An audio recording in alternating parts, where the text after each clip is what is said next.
seen yesterday from our eminent panelists and speakers.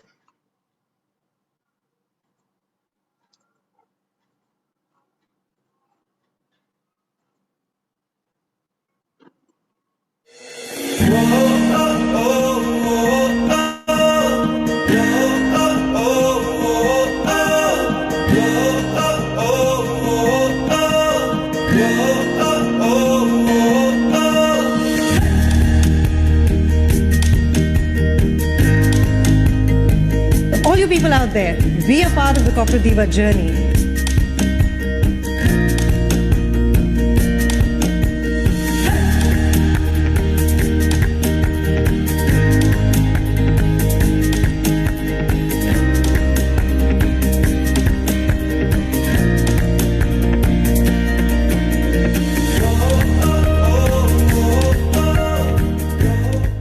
Corporate Diva came into being with my interactions with women at work and understanding the lack of a platform which would celebrate them keeping their physical beauty aside. Corporate Diva wants to establish its niche in that segment which blends between the two, wherein you're bringing professional women, credible women, but you're also working on their social skills, their corporate interaction skills. We're looking at identifying leadership qualities, grooming them in terms of corporate grooming and etiquettes and things like that. So a blend, a midway to a social or a completely professional interaction is why Corporate Diva and the importance of it. Corporate Diva is a safe, non-judgmental platform for women leadership development.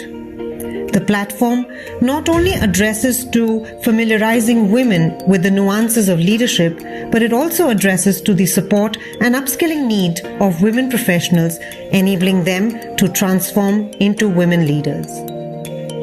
The vision of Corporate Diva is to be the go-to platform for any woman across the globe who is in need of genuine, unbiased, affordable, yet result-oriented guidance, mentoring or coaching to step up and excel in her leadership journey and emerge as a leader. The need for Corporate Diva arises from an intent of enabling women to own their growth. Often women rely on their organizations, managers, professional ecosystems, social ecosystem for taking steps towards their progress and their growth. They must realize that self-growth and progress need to be owned by self, and therefore the need for a woman to invest in her own self. After a rigorous selection process, women are onboarded for the learning programs and the various cohorts of Corporate Diva. These cohorts range from 2 days to 3 months. Right from women in university getting corporate ready, to activation and realization of emerging women leaders, to the seamless segue of senior women leaders into the boardroom, to returning career women and women entrepreneurs. The platform addresses to all the upskilling needs of these women professionals through coaching, mentoring, learning, and therefore leading to transformation. After the completion of the various learning programs and cohorts that a woman enrolls for, she gains access to a larger ecosystem of the Corporate Diva tribe. The tribe comprises of the women who've been through cohorts of Corporate Diva and, having gone through the selection process, are in complete alignment of creating an ecosystem where women build each other.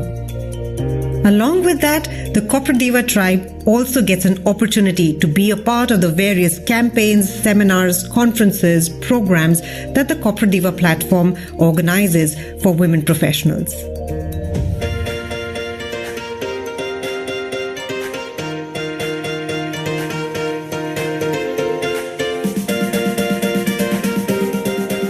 But it's just that one morning I wake up and saying, what is it that stopped me from getting there? I think it's my mindset about Diva, and it's such a stipulated, limited mindset about Diva is about blah, blah, blah, right? It's those little constrictions, and I didn't want it to be boxed in that. And the day I broke out of that box, right, is when I told myself, I want to be here and probably look at how this can be redefined and presented. And I guess it's also about me being able to meet other individuals And yeah, it's really about networking and building relationships.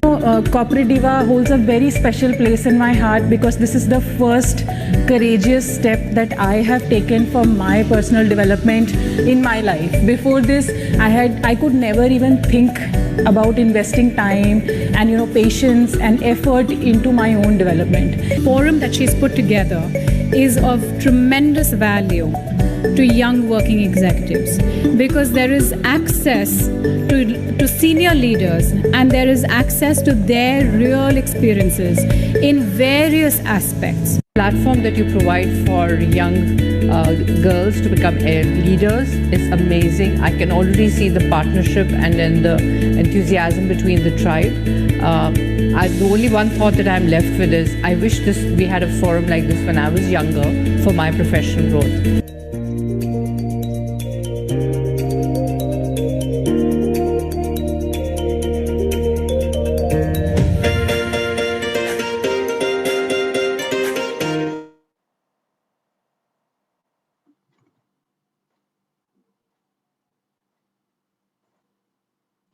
All right. Good afternoon, one and all. Thank you so much once again for joining in. As you saw just now, the journey how Corporate Diva platform has evolved in last 8 years, and Corporate Diva strongly promotes that look at the diva what you see in yourself. Don't get boxed by what people think, urge you to think of yourself.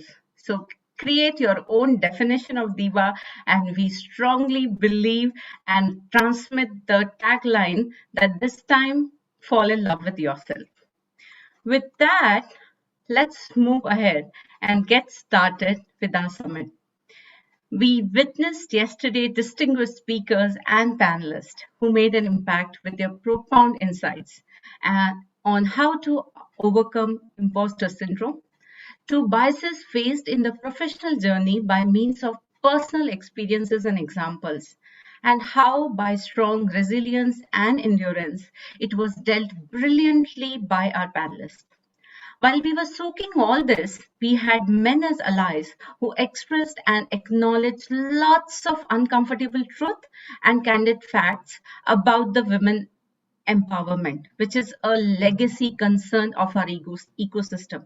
Having said that, there were great hearts to accept them gracefully and keen to embark on the change much needed by our ecosystem. So with that note, we had yesterday supposed to have the inauguration by famous athlete Mr. Abhinav Bindra. However, due to some medical emergency and commitment, he couldn't make it to the inauguration yesterday, but he kept his promise, and this morning the platform had the conversation with him. I would like to go ahead and share with you all the thoughts he has expressed with regards to the women empowerment and what his team is doing in this direction.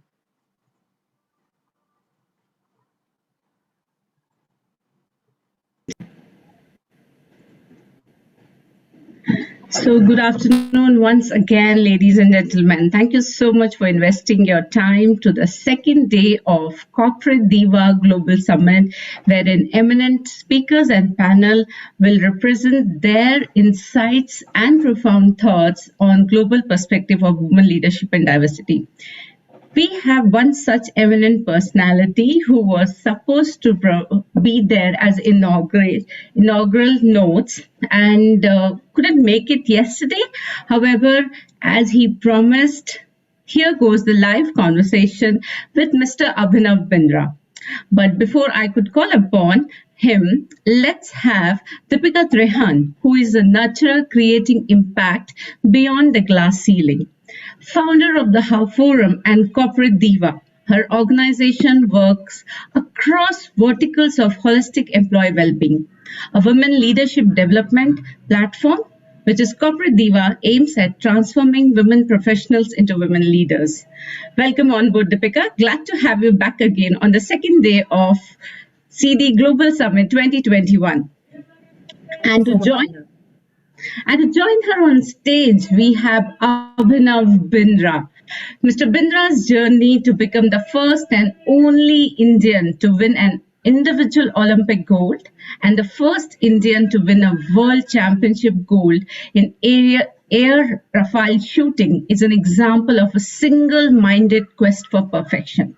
His victory at Beijing was not just a personal one, it broke a sporting barrier that had haunted the nation for a century. Born in Dehradun, he has won over 150 individual medals in a career that lasted over 20 years. His last Olympics were in Rio in 2016, where he finished fourth. Recipient of the Arjuna Award and the youngest recipient of the Rajiv Gandhi Khel Ratna Award, Mr. Bindra was also conferred with India's third last highest civilian award, the Padma Bhushan in 2009. He was also conferred with the title of Honorary Lieutenant Colonel in the Territorial Army. For his exceptional services to the sport, he was awarded with the Blue Cross in 2018 by the International Shooting Sport Federation, which is the ISSF's highest honor. Post his retirement from active sport, he founded the ABTB Facilities for Physical Excellence under Abhinav Futuristics Private Limited, which use sports science and technology to help an athlete with data-driven training. Through the Abhinav Bindra Foundation, Indian grassroots athletes are granted scholarship to train at the center and grow under the technology. The STEAM scholarship program currently trains over 50 athletes, with each of them getting sport-specific physical training and performance enhancement protocols. Whole lot of achievements in his plate. Welcome on board, Mr. Bindra. We are glad to have you with us. With that, I'll hand over to Deepika to continue the conversation with Mr. Bindra. Over to you, Deepika. Thank you so much, Hina. And honored to have you on board, Abhinav. It's such a pleasure. You've made the nation proud, and each one of us carry that pride with us. So thanks for that. Thank you so very much for having me. For coming forth in support of building women leaders, and to get started, Abhinav, I'd like to know that what, according to you, is the significance of women leadership and diversity in a global scenario? Well, I think, organizational culture thrives when every employee is represented. I think this doesn't just apply to the conversation of gender, but race, culture, and almost every other touch point that makes us who we are. I think the reason it is most crucial under the lens of gender is because that defines the representation of 50% of the world by default. While that, of course, was a number I had to research on, I'm a little bit more comfortable talking more about a qualitative outlook on it, like the interactions I draw on from my life. One of my coaches, Gabby, is without a shadow of doubt, one of the best mentors I've ever had.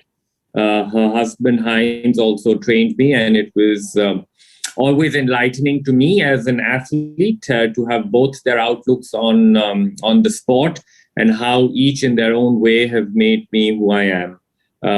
Someone like Manisha Malhotra, who was at that time a large part of the Mittal Champions Trust, is also someone that supported me through my journey. Both of them are very strong women who displayed a side to leadership. I think that is lacking a little bit in the corporate world. I think it is important to the world to recognize this need.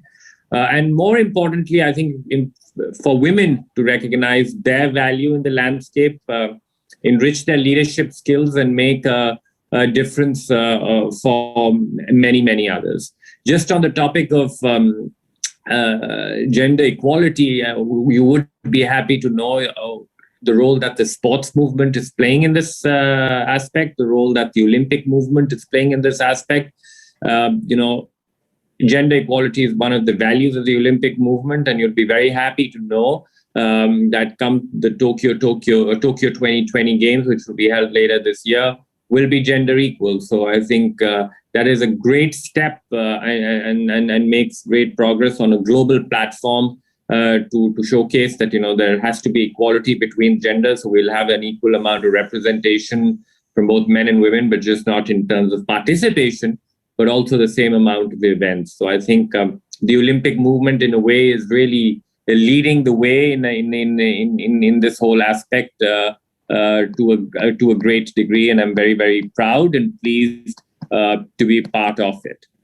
Wow. Now that's a great milestone indeed. And, I think the impact of it, the ripple effect of it is going to be huge for sure.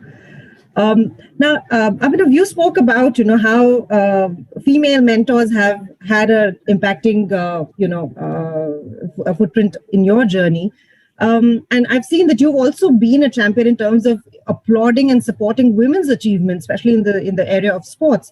So how do you think how important is the role of men in coming forth and acknowledging women's achievement and supporting to build women leaders? I'm a strong supporter of disassociating gender politics from the workplace. At the end of the day, it is ability, commitment, and what you bring to the table are what really matters in a professional workplace. I do understand it is a utopian notion at this point of time, given the advantages that men have in a corporate environment at the moment. That, however, is primarily the reason that men coming in support of this cause is critical. Generally, a cause picks up steam when an unlikely ally comes in support of it. Men can be that ally despite having a negligible personal stake in the conversation, simply because it is the right thing to do. That being said, meaningful change requires all of us to evolve and grow together. It is not truly change if someone is left behind.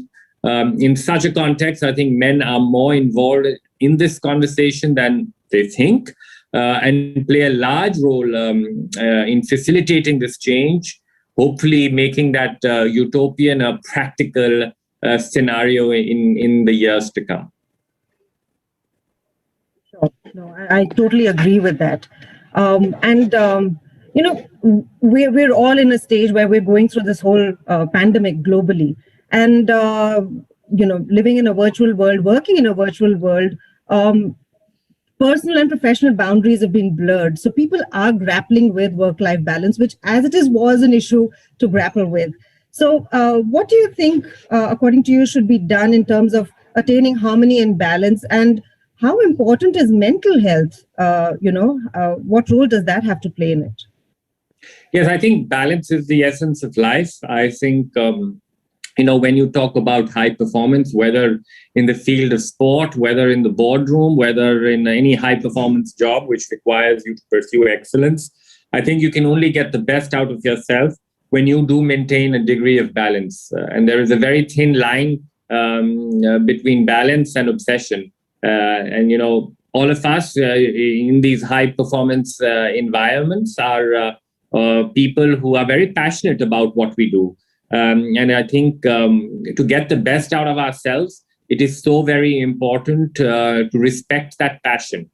You have to respect it by giving it enough. Of course, you have to put in the work, you have to put in your time and effort to it, but you also have to respect your passion by not giving it too much. So I think it is so very important to strike that balance. And I think the human element in performance has to be brought out more strongly in all workplaces, whether it is in the world of sport, whether it is in a corporate environment. We all have to look at the human side of the individual first. When we keep human well-being at the heart and center of performance, that will be the time when we will be able to get the best out of yourselves. And for larger organizations, I think they are also contribute to creating this balance. And I think everybody has a very big responsibility to create psychologically safe environments for everybody to thrive in. And I think the whole pandemic has just brought in this aspect much more because everybody's experienced a degree of lockdown and being locked down and felt that anxiety and uncertainty more than ever. And I think that has really brought the whole aspect of mental health to the fore. because mental health for decades has been something which has been so stigmatized. And that has really not helped. And now that more and more people, more and more leaders have perhaps experienced this whole aspect a little bit personally because of the whole pandemic, I think there is a little bit more sensitivity to this topic. And I hope this can be the silver lining in these difficult times. And hopefully more work is done in, of course, breaking the stigma, but more importantly, in creating the environments where human beings can really thrive in. And that, I think, will give the people their best chance to be the best versions of themselves, but also it will give organizations the best possible chance to get the best out of their employees. Absolutely. I think very, very well, highlighted the importance of the human side of business, because at the end of the day, it is a human workforce that we are out there at the workplace. Fabulous. So, Abhinav, I'd like to know a little more about your foundation and the scholarships that you offer. And more importantly, what is it that you do to ensure that, at least from your end, to minimize or, kind of just eradicate the presence of biases and stereotypes when you offer those scholarships? Well, of course, sport is something which is completely meritorious in nature. So we go primarily on merit. Of course, we also try and set certain processes in our working where we get a degree of gender equality into the equation. We are putting in those processes where we at least work towards getting to a stage where we are able to give an equal amount of scholarships to girls and boys. It is still work in progress, primarily because it is dependent on the applications which we receive, etc., etc. But it is something which is important to me personally, and will certainly be ensuring that certain processes are put into place on this topic. The foundation is something, of course, I am passionate about post my retirement from active sport. The Abhinav Bindra Foundation has 3 different pillars which we work on. One, the first pillar is that of intervention. That is where we've set out these high performance centers which bring in cutting edge technology and sports science to grassroots level athlete training. We give out a scholarship program called STEAM, which stands for Science, Technology, Engineering, Analytics, and Medicine. And we have about 70-80 athletes on our roster currently, where we bring all these elements into their day-to-day training. We have about 5 centers currently, which I'm proud to say that we try and bring global best practice into the equation, and just giving access to these cutting edge methods to athletes is something which is very important. I'm a great believer in the 1%, and I'm a great believer in incorporating science and technology and incorporating those elements into even grassroots level training. So that is the pillar of intervention. The second pillar of our foundation is education. To take Indian sport forward and to propel Indian sport to the next level, it is not just about empowering the athletes. It is also about empowering the entire ecosystem that surrounds the athletes. So to this effect, we've started a Sports Science and Research Institute out of Bhubaneswar, which is starting out with degree courses in physiotherapy. We're going to have many more courses like sports science, sleep science, and many other verticals, which will add a lot of value to the whole ecosystem that surrounds the athlete. We've also given out scholarships to our students to enable them to, again, have access and exposure to global best practice. We have a great international faculty which helps us. The second element of education is related to governance. Governance of sport in India is something which has been talked about, not in the happiest of terms in our history, but we have to do something about it. And I think what is important to do is to empower our administrators to perform, to empower the people who govern sport, because sport is so much, it is a day-to-day in sport which really counts, and efficiency has to be brought in into day-to-day working. And there, alongside our partners, the ELMS Foundation, we started a course on leadership in high-performance sport. We already had our first batch who finished the course, and our second batch is going to start later this month, where again we bring in global best practice. We have experts from all across the world who teach our leaders on what it takes to govern and administer a sport to global best standards. So that is something which we're doing. The third element of education is athlete mental health. That is something I'm very passionate about personally. Really been a stigmatized topic over the years, and that is something which we are really working hard to advocate to it, and again create those psychologically safe environments for athletes to thrive in. The third and last pillar of the foundation is using the power of sport for social good. Then that is something I'm very deeply passionate about. One of our projects is an international project which we collaborate with a former rival of mine, a very close friend now, 3-time Olympic champion from Italy, Niccolò Campriani. We both retired at the same Olympic Games, and we were really taken in by the refugee cause. The Rio Games saw the first ever international refugee team take part at the Games. These are human beings who faced a lot of hardship in their lives and were displaced from their country of origin and have no national affiliation, been through tremendous hardships, and are really using the power of sport to bring meaning to their lives. So we set out on a selection process. The project is based out of Lausanne in Switzerland because that's where Niccolò lives.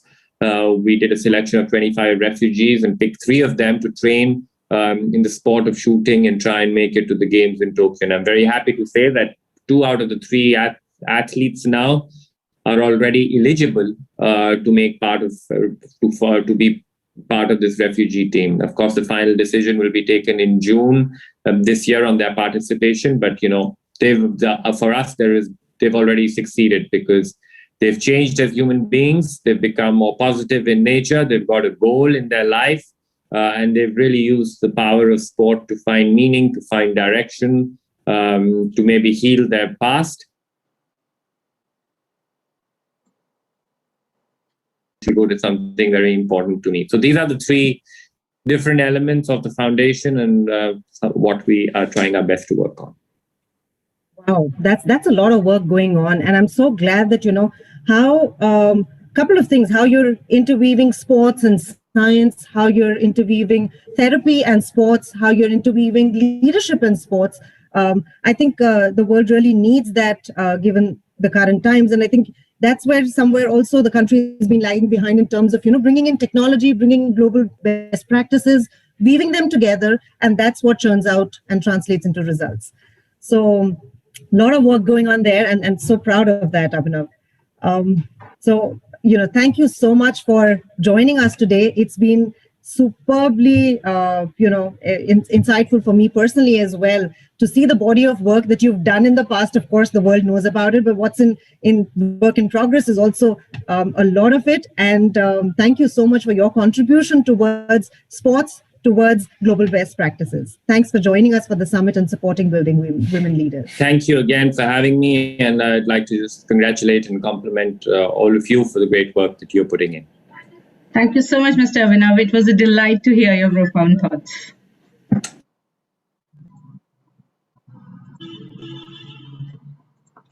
All right. I'm sure you guys are soaked in the video totally. Such a deep insight to Abhinav's thought.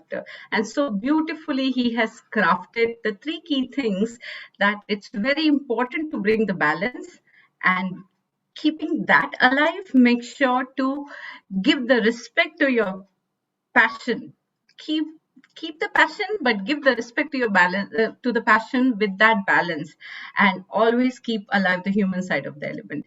So that's the key to these ever-changing environment we are living in these days. And Abhinav has put great thought on empowering women leadership via means of sports and evolving technology. Kudos to his foundation for all the work they are doing to build a stronger ecosystem for the people keen on sports. So we have another such renowned persona who agreed to come forth and promptly support the Corporate Diva platform initiative by being part of CD Global Summit 2021. I'm sure you guys must be thinking that who is that? And it is none other than our own Gul Panag. Gul Panag is an actor and entrepreneur. As producer, Gul Panag is one of the India's most powerful opinion makers and thought leaders. She's a frontline advocate and activist who regularly engages and facilitates dialogue and debate on critical issues of gender equality and justice, environment issues, fundamental rights, secularism, corruption, and political accountability. She holds a master's degree in political science. Her social and political activism has had her being recognized as one of the most influential voices on social media and a youth icon. She is also an aviator along with automobile and fitness enthusiast.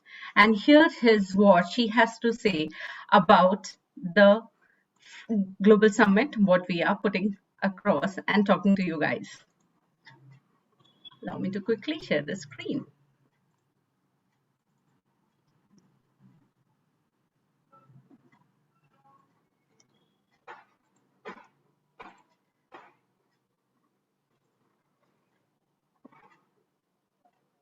Just a minute. Apologies for this glitch. And I'm just bringing it forth for all of you to have a look at what she has to say in support of this summit.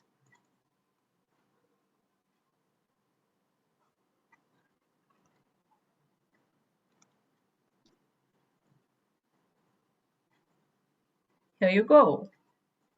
Hello, I'm Gul Panag, and I'm here to support Corporate Diva's Global Summit, brought forth by Deepika Trihan and her team. When women build women, incredible things happen. Corporate Diva is a platform that not only builds women leaders, they enable impactful transformations. Nothing is more powerful than a woman in complete awareness of self, complete ownership of her growth, and who has her ask clear. Corporate Diva enables women leaders to rise far beyond their self-limiting fear.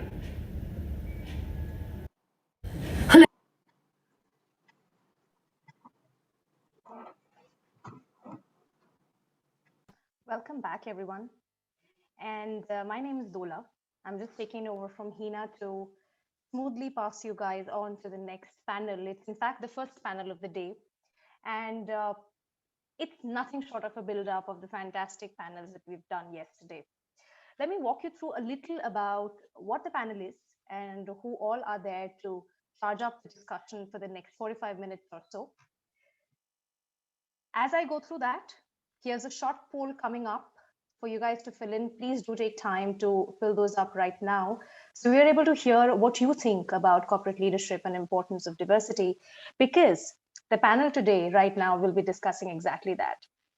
We will be hearing thoughts on what is the significance of having diversity in corporate leadership, what are the challenges involved, and also what are the best practices around. But before we get started, let me make a warm welcome and extend an invite to our esteemed panelists and the expert navigator for today's session. May I please ask Hina Saini to join in and walk you through a bit of what Hina does and food for thought as to what all can you ask from her and the larger panel as the discussion happens. Hina Saini is a result-driven, creative, yet methodical and thoughtful professional with extensive 18+ years of steadfast experience in the IT program project management space. Catering to the role of Information Security Program Manager at Cisco, she's spaced out experience in managing service transition and delivery projects. Hina has hands-on experience in process standardization and improvement of business operations around IT governance and compliance. She's an active Toastmaster, presiding treasure role in her current club Cisco Expressions and delivering responsibility of Assistant Area Director for Division G Area G3 comprising of 5 clubs. Passionately leading the Cancer Support Network at ERO at Cisco to be the first one and established in India in February 2020. An ardent collaborator for Corporate Diva, a flagship program on transforming women professionals into women leaders. Welcome, Hina. Just welcome back once again. And I'm going to quickly move to welcoming the esteemed panel for today. And I'm going to please invite Anjali Singh first to join us, and I'm going to walk you through a bit more so that we get to know Anjali close up. Anjali has more than 25 years of experience in financial services across many roles and operations, relationship management, HR and training, strategy and P&L management, worked with broad range of global clients, primarily in banking and financial services domain, actively working for economic, social and environmental betterment for the communities we live in and we work for. As a passionate D&I sponsor, Ms. Singh has steered initiatives to create a gender-balanced organization and passionate about building women leaders. She's also the National President of Banking and Credit Council of India for Women's India Chamber of Commerce and Industry. A very, very warm welcome to you, Anjali. We really look forward to having you today and hearing more about you and your thoughts. And we already have the panel, the poll results, and it's a whooping 90+% of people who think it's important. I think it's no better time to quickly bring up Philippa as well. Philippa Matthews, can we please have you join the esteemed panel today? Philippa Matheson has over 38 years of international business experience in diverse leadership roles. She's held senior leadership roles within organizations, leading the operations, global transitions, learning leadership, and talent and employee engagement. In her leadership roles, Philippa has initiated, created, and executed and led operational strategies for global organizations. She's an expert in employee engagement strategies and plans, company cultural initiative, managing global training projects, and more. Philippa has created global award-winning initiatives implemented within Europe, Africa, Asia, and Middle East, and has led remote, diverse, and multicultural teams. Highly passionate about creating a culture of engagement, Philippa is now consulting and partners with business owners and business leaders to achieve business goals. Warm welcome to you, Philippa. Hina, over to you to kickstart the charging panel discussion right away. Thank you so much, Dola, for those wonderful introductions. Welcome, Anjali and Philippa. Philippa, looking forward to hear both of you on this wonderful and most important topic of today, significance of diversity in corporate leadership. So Barack Obama has quoted that, "I'm confident that for 2 years, if every nation on earth is run by women, you would see an improvement across the board on just about everything, be it living standards, outcomes, financial progress of any country, overall and all-inclusive headway." And I'm sure both the women over here will agree to that, because he believes empowering women and bring diverse culture at workplace is not just the right thing to do. Rather, it's a smart thing to do. So companies today that have more diversity are not only seen as more desirable to work for, but they also manage to outshine and outperform their competitors. It's beneficial for every organization to have a broader perspective, which will portray a positive image to public eye. With such an approach to do business, they can only increase employees' productivity, services improvement, client list, and profits. However, having said that, recently, in Feb 2021, diversity in workplace stats conducted by CNN, Glassdoor, Reuters, HBR, to name a few, says that only 6.6% of all Fortune 500 companies have women as their CEOs, with over 90% of CEOs are men. 34% of people believe that male executives are better at risk assessment. Men are 30% more likely to be promoted to a managerial role. And 41% of all managers state being too busy as a reason to implement any kind of diversity inclusion initiatives. So on that note, I would like to pursue your opinion, Anjali. In the current volatile environment and an era of new normal, the status quo is being re-questioned every other day. And in your opinion, what are some of the significant changes that you have witnessed in the space of leadership and diversity, and how significant is the impact in current canvas? Thanks so much, Hina. I think the past year has been disruptive in almost every aspect of life, and we've hopefully we've never seen something like it before, and we never will again once we see the end of the pandemic. I do think it had a very, very huge impact on the workforce. And I want to talk about it a little generally before I come to women and diversity and what it means. So if you think about it, the whole world moved into work from home, and they started, not being at the workplaces that they were used to being in, but they went and worked at home. So if you look at a McKinsey study that talks about, it was about how the nature of the job requires proximity, and therefore on-site customer interaction, which includes frontline workers who interact with customers in retail stores, healthcare, and all of that. This was impacted hugely. Some of it migrated to e-commerce, and some of it had to really, think of new ways to deal with people, and probably they were the most at threat. Then there was all of the leisure and travel, and we all know what happened to that, right? Because that is a very proximity, basis job. Pretty much workers in this arena interact with many hundreds of people daily, and therefore most leisure venues closed down, airports shut down, and all of the rest. The computer-based work office is about 1/3 of the workforce globally, and that is what could very easily do remote working and work from home. Now, women, given gender statistics, would be about a 30-40% of this workforce. Women would be much more in the leisure and travel arena, because that's just the nature of the, and not necessarily at leadership levels, but holistically. And then the last one is really about outdoor production maintenance. In China and India, these are 35 to 55% of what people do. Not a very female-dominated industry at all, and probably the least affected by the pandemic. So now let me talk to you about, well, pandemic affected all kinds of, working types, and therefore, what was it about women that specifically also got affected? Unfortunately, women actually suffered even more. So while the workforce went through all these changes, the women have actually experienced a far higher hit, or a far more negative impact during the pandemic. I'm going to take a study of Deloitte. They've looked at about, I think, 400 odd women across 9 countries, across sectors, across levels, and they've come out with women saying, 70% women saying, after last year, they expect there to be a negative impact to their career progression. 85% women saying that the pandemic has had a negative impact in their life. And so these are disruptions that are not just immediate, but will continue over the course of the year.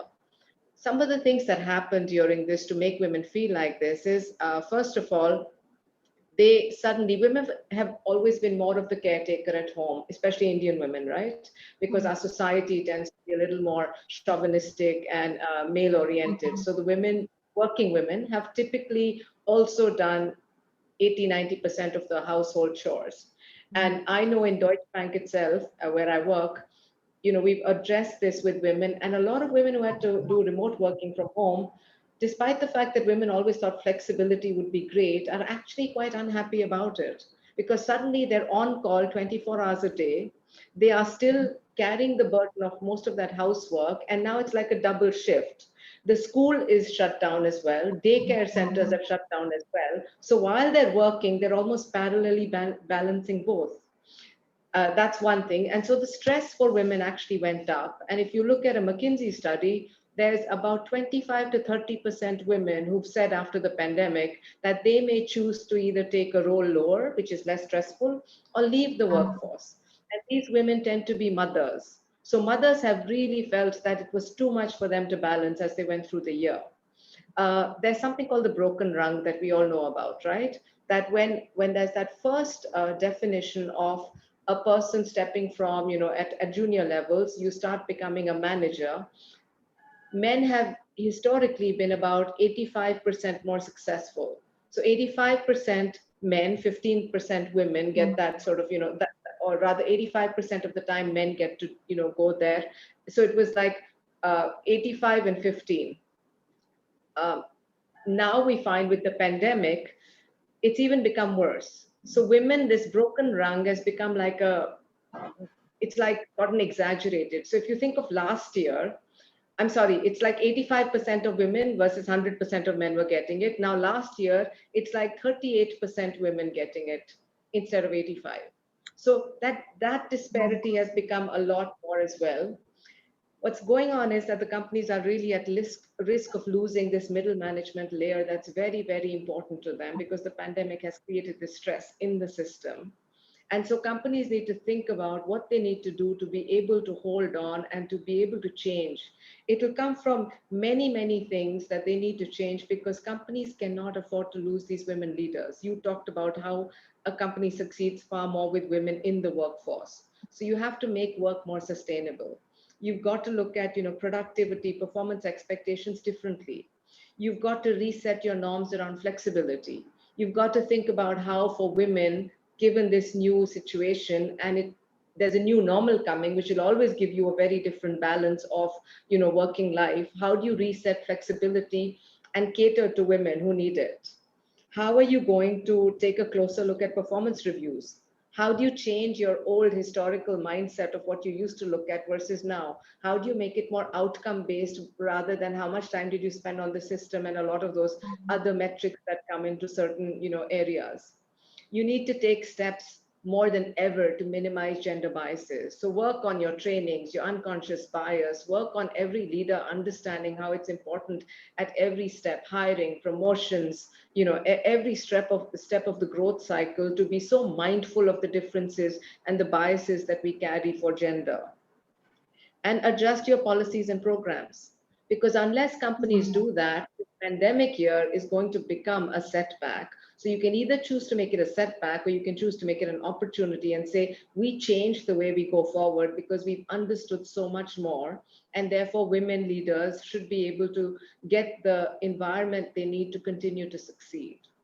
So I hope that answered, your question in terms of what it's done and hopefully what's the way forward for all of us. Certainly, certainly, Anjali. So it was very true. The unsettling trend what this pandemic has set in the form of new normal, but it is a little disastrous and disturbing normal for most of the folks, especially when the entire family is in one home. At one side, one is doing one call, the spouse is doing another call, and kids are taking their school education. So it is difficult. So coming to Philippa, while Anjali has outlined the new canvas because of this pandemic and the steps women can still take to keep them empowered and learned, it is found by the study that diverse teams are 87% better decision maker than individuals. So please tell us, how significant is the contribution of leadership community of India towards diversity? What's your opinion on that? Well, thank you so much, Hina, and it's great to be here with Corporate Divas this afternoon. Great to be here. So my personal opinion is that if you want diversity of thought, you must bring in people around you who have diverse experiences, and a difference in gender or diversity in gender is just one of those characteristics. Yeah, let's remember diversity covers a whole spectrum of different areas. And I think in my own experience, the companies that do this most effectively, they don't have a separate program for diversity and inclusion. What they actually do is they integrate diversity into the process of their organization. So diversity becomes the lens itself for looking at identifying, developing, and advancing talent within the organization. So just to give you an example around that, when we think about recruitment, we shouldn't just think about having a female recruiter on the team. Yeah, that doesn't give us diversity. What we should do is actually educate all of our recruiters about how to relate to the diversity of the population that they're actually recruiting from. So I think one key thing, or one key area is that as leaders, we must build accountability into our actual systems regarding their managers, for example, taking responsibility for the diverse workforce, or the diverse and inclusive workforce that we're expecting. You know, we often see the leaders at the top saying the right things relative to diversity. Yeah, the leaders at the top always have the strongest voice in this, but actually it's the middle management, as Anjali has already said, they are the ones who really run the organization, and they're the people who create the experience of people who work there, but also they don't understand and they don't feel accountable for the diversity and inclusion within the workplace. So I think you can actually cut across diversity in a lot of many different dimensions. I think, you know, thinking about it, what's really important for each organization is to identify the relevant dimensions and actually measure them for themselves and make that part of how managers are actually evaluated. It shouldn't be relied on the leadership all the time. You know, it has to come down to the middle management. And I don't think it's a matter of investing in new measures either. I think it's, you know, using diversity as a lens to look at the actual measures that we have. And I think, you know, some aspects of diversity, you know, when I was thinking about this, you know, that aren't relevant anymore, you know, that we can stop looking at, if you like, or should stop looking at are things like we need to kind of remove the barriers of flexible working. If one thing the past year has told us is that flexible working is here and it's here to stay. You know, but there could still be, as maybe more and more organizations turn to go back to the workplace, is that a lack of flexibility or perhaps even a stigma around that flexibility and working hours can be a barrier to many of our female workers. As women take more active, as again, what Anjali said, they take more active role in parenting duties and running the home and things like that, and, you know, have more balls to juggle, if you like. And some women may feel that they'd be counting themselves out if they were to actually start a family even, while men are unlikely to face the same fears as a woman in a similar scenario. I think another thing that's key and quite innovative really is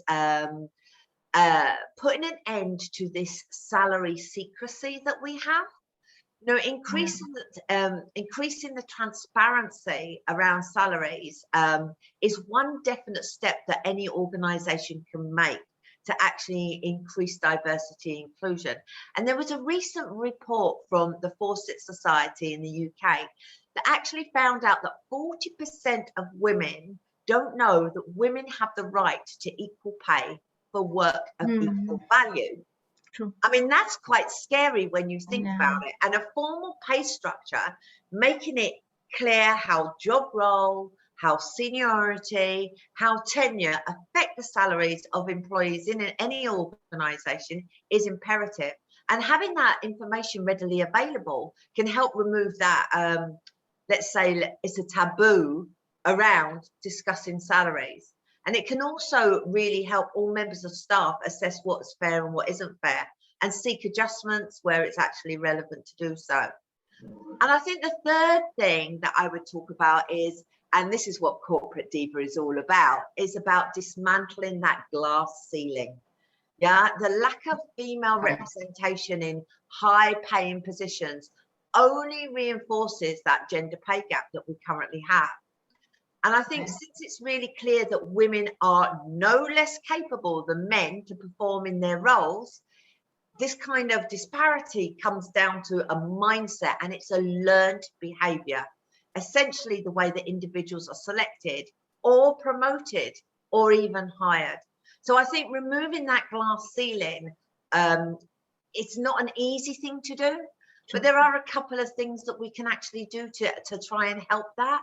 And one of them would be really assessing or an investment in the company culture. What is actually going on? What are the team dynamics today? Are they fit for purpose for the world that we're currently moving into? And how does, I guess, how any organisation actually views gender equality? And I think something else that really can help as well is mentorship. I think mentorship is a great agent for change and a real agent for growth and development for women and for men, as we both, hand in hand, strive for progression in our careers and growth in our careers. And I think the temptation to pair up women with women or men with men all the time is a very big one. I think we need to mix it up a little bit and promote that equality. So I think those are the key points that I would raise to your question there, Hina, and I hope I've answered the question for you. Yes, Philippa, I totally echo your thoughts. Coming to your one of the point among the three, you mentioned that it is not just the responsibility of leadership. Even the middle management should bear on their shoulders the responsibility to take this forth. So the research states that 57% of the employees want to see their company increase diversity, which is still a glaring fact because only 57% want. What new lens does leadership have to view diversity with? And what are the some aspects of diversity that, in your opinion, is not relevant anymore in the current scenario? And just adding to it, one of our audience members have also asked in similar lines, one of the question that how do you think that in middle management can influence the top management incorporate diversity in the team? So it could be one, what lens does leadership have to view diversity with? One is how middle management can influence the top management, and what do you think is not relevant and should just die a slow death? No, I think in the 3 points that I just made, I covered that last part of your question. But I think the key here is the lens that we should look through now is no longer diversity and inclusion. I think it's equality, that everything needs to be equal. You know, it doesn't matter whether you're man, a male, female, whether you're trans, non-binary, it doesn't matter. It's about treating all individuals as equal. So the lens that I would actually look through is the lens of equality and or equity, rather than looking through the lens of diversity and inclusion. All right, that was nice, Philippa. I hope the Kavita from audience has got the answer, what she was looking for. Coming back to you, Anjali, based on your previous answer, one of our audience member, Anubha Ramgopal, did mention her insight that during the lockdown, women were performing Herculean tasks, their jobs, the household work, looking after children, elders at home, domestic help were missing, caretakers were not available, so it was certainly a task to manage. So we have been hearing from past several years, D&I has been a hot topic of conversation in the tech world. And 69% of the executives believes that D&I are the most critical issues. I'm glad that there are people who are looking into it seriously. From the Founders for Change and Me Too movement to the discussion around pay equity, which Philippa did mention, the slew of corporate diversity reports coming out, it's front and center in the industry spotlight. So what are your views around this, Anjali? Request you to share some of your insights and reflection on the ongoing evolving initiative, being you representing the core leader sponsor for D&I in your organization.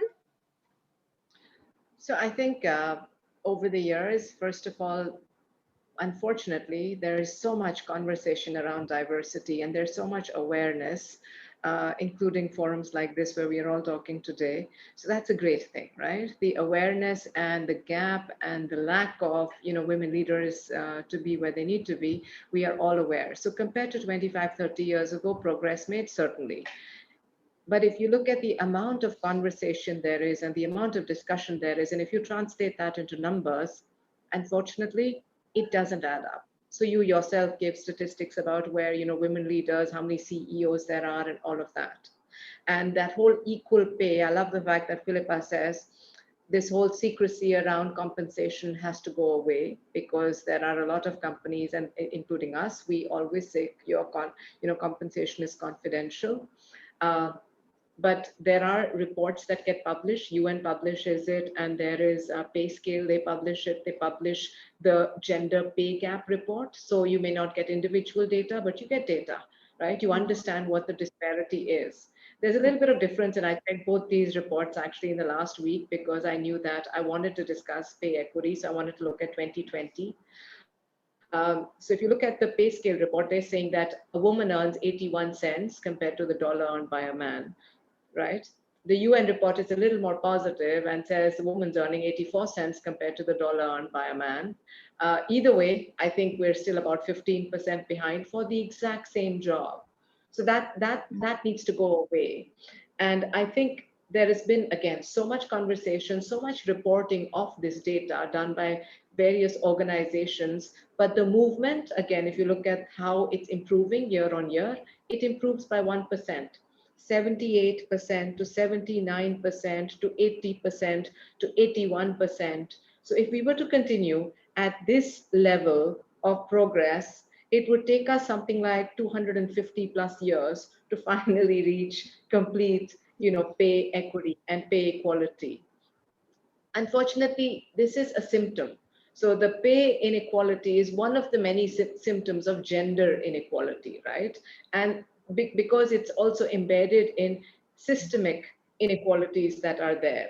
Women tend to be, and I talked a little bit about it in the earlier part of my conversation, that there are, there are categories of work types, and women tend to be a lot more in the informal sector around the globe, because they tend to join, especially, young mothers, women who are managing a lot at home, they tend to join smaller organizations. They tend to be in informal jobs that sometimes fall outside actually the domains of labor laws and all of that. These poor conditions at times, because it gives them the flexibility that they're looking for, actually lead to the pay inequity, because they get paid lesser for doing these jobs, which are as strenuous, probably more so, than a lot of the very formalized jobs. In addition to that, there's something called like the motherhood penalty, right? And it's really sad. But on average, and this is all, I'm not just talking off the top of my head, although I believe it and I think we can all sense it, but this is really the UN's latest report on this subject. So if you look at it, working mothers are paid less than non-working mothers, because working mothers, again, are looking for that flexibility. And that's why when I talked about where did the pandemic hit the worst, it actually hit the young mothers the worst, because suddenly had so much more to deal with.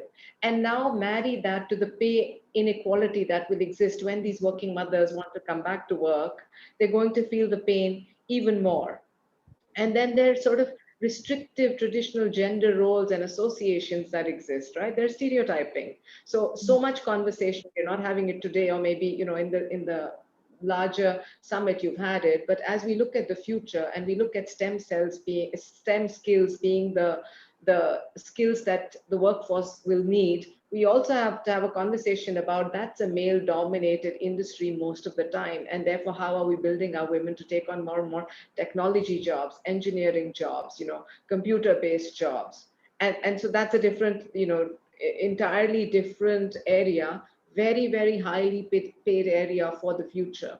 So it's like so many moving parts, but you have to join all the dots and say all of this, the whole sort of, system, the cultural, societal, economic, corporate system has to come together. And then you start moving forward on that pay gap getting reduced. Goes back to your hiring practices, promotion decisions. Sorry. Yeah. Okay, so no, I was just saying that I think then it all links together. So you have to see, are we hiring enough women? Is the funnel enough? And if you're not getting enough, then make sure you get enough. And when you go and hire the woman, make sure you pay her exactly what you would have paid a man, not higher. When you're seeing your own, pay scales in companies, and every company, every leader should be looking at that and see, do we on an average pay women less or more? The good companies are very, very focused about how they're driving these behaviors and changing to take that away. But like I said, some of this is so ingrained, and it's a systemic, issue that stays there, which we have to attack at many levels. And in the Deloitte study that I talked about earlier, there were two things they asked women. They asked women, what is it that made you get so stressed? And they asked women, what is it that you'd like to see when you go back? So I'm going to talk a little bit about the second one. 55% women said, I would like to get a pay raise, okay, when I go back. There's about 46% women who said, I want, to be able to provide more leadership. I want more networking opportunities. I want better benefit. Mental health resources should be more available. And companies that can provide childcare support should look at that too.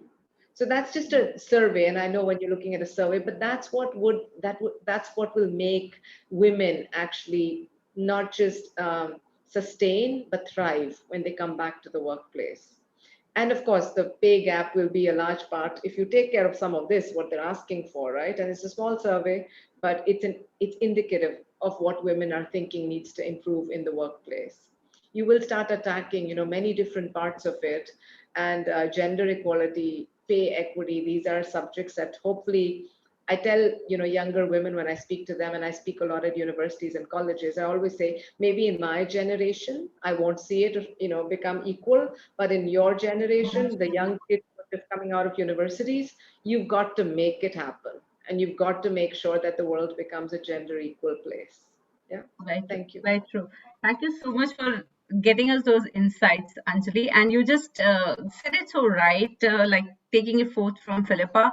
Pay part, which is a sensitive and critical issue. Unfortunately, there is no transparency. Not sure whether, yes, in our generation we can achieve that, but the research says that diverse management boosts revenue by 19%.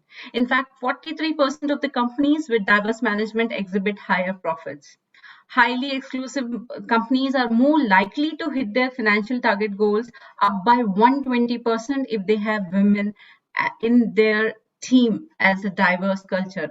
So I just want to understand from you, Anjali, especially you coming from the financial sector, then while there are bigger issues to deal with the organizations such as market risk, tightening budgets, and highly competitive industries, how D&I can be made priorities for the companies? You're on mute. I'm so sorry. Sorry, I said I'm going to make a bold statement, but I think every organization worth its salt, every organization that wants to continue to grow, expand, succeed, sustain, right, thrive, has understood. So it's what I said a little earlier. I do think most conversations understand that you need, diverse leaders. And to Philippa's point, gender is one part of it. Gender becomes very important because gender is 50% of the world, right? So if you're not making that if you don't correct that as the first step, you've actually ignored 50% of the world. But at the end of the day, diversity is far more. And very proud to say that in Deutsche Bank, for us, diversity is about religion, ethnicity, sexual orientation, and a lot more than just gender. But like I said, and I think before Abhinav, when I was on, I was listening to him, since women make up 50% of the world, gender diversity takes up a large conversation, because you're ignoring almost 50% of the world if you don't think about how you bring them in and how you help them succeed and how you make them future leaders for your company. So I do think companies have profitability, companies have, customer retention, companies have all of those, driving results in terms of the reports they have to show financially, as well as in terms of the products they create. Very, very important. Stay core to every company, no matter what you're doing, whether it's banking, whether it's in the retail sector, whether it's in the healthcare sector. But companies have realized that diversity has to become one of the pillars that they use to succeed.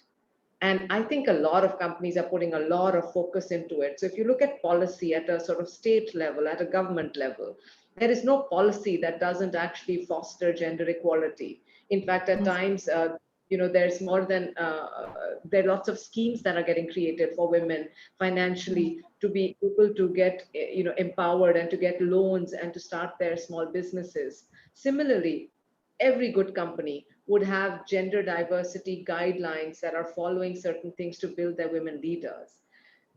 Like I said earlier, and I'm repeating it, I think the problem is beyond just putting it down on a piece of paper.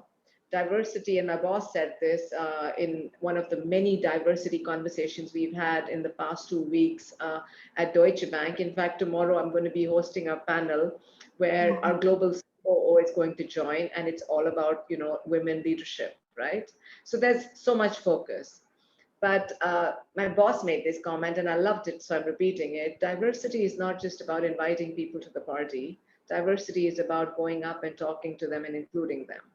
So I think that that's what needs to change. We've laid down the policies, we put it all on paper, hire 50% women. We all have targets. We're chasing a 50% target overall gender, diversity, 25% and above women leaderships above vice president or, director or whatever layer you define it at for a company. But now is the time to make it happen and put focused policies in place, or understand your own bias and say, hey, let me look at the data. What's the data telling me? How come in the 10 promotions I had last year, 7 of them are men? And if the women didn't apply, should I actually go? Because that's a fundamental difference between men and women, right? A man's always saying, I'm too good, and a woman's always saying, am I good enough? I can talk on this topic for hours. It's something that I read a lot about, passionate about, but I do think that every company understands how important it is today, and they are doing, they're putting down policies and guidelines. Now it's up to each one of us to make those become real. It's not words on paper, you've actually lived it. Sure, nice. Thank you so much, Anjali. There are many questions coming from audience. We do come to the question answers. But before that, let me move back to Philippa. So as Philippa Anjali mentioned that she has quoted, might be not in this generation, we can see that parity, but the cultural diversity in workplace statistics says that millennials believe programs aimed at diversity and inclusion can improve business opportunities. And by 2025, the workforce is expected to account for up to 75% of millennial generation. We are seeing that trend ourselves. And 83% of all millennials are more likely to be actively engaged if they believe their company stimulates a diverse and inclusive culture. So having said that, what are some of the emerging trends that you are seeing in this space, Philippa? And do you think the current education system should include this as a part of the curriculum? Does a generation gap pose a significant challenge? Interesting question. And before I go on to answer that, I just want to build on something that Anjali said. She talked about, the boardroom and making room for the women. I say, if you're not, as a woman, if nobody's going to make room for you in the boardroom, take your own folding chair and pull it up and sit there at the table. Yeah.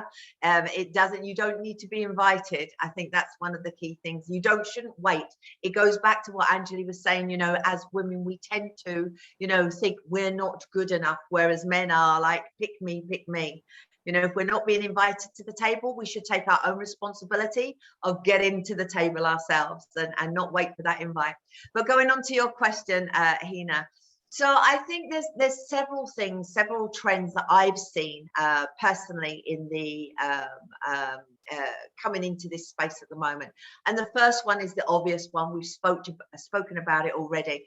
And that's kind of the expanding and the evolving remote workforce that we now have, due to the situation that we've gone through in the last year. The COVID-19 pandemic has disrupted the global workforce. I don't think it's ever going to go back to the way that it was ever in the past. I think many people have had to adapt to new remote working environments. And as I say, I don't think there's any end to that. I don't think there's any light to the end of the tunnel. I think we'll get back to a kind of situation, but I don't think it will ever go back to the way that it was. The very fact that TCS have announced that they see a huge percentage of their organization working from home over the next couple of years permanently is a bold statement to make. I think as well that whilst some will eventually return back to the office once the pandemic kind of subsides, fingers crossed, the research is showing now is that the experts are predicting a strong shift towards remote working. And I was reading some statistics the other day, global workplace analytics, I'll get it right. They estimate that something like 56% of the US workforce could actually be working from home. And based on that data, they also predict that like 25 to 30% of workforce will be working from home by the end of this year. Now, obviously, that has a good impact on what we're talking about today. So from a business perspective, moving more towards a distributed model can make a lot of sense. Less business travel, lower risk of outbreaks, far less overheads, etc.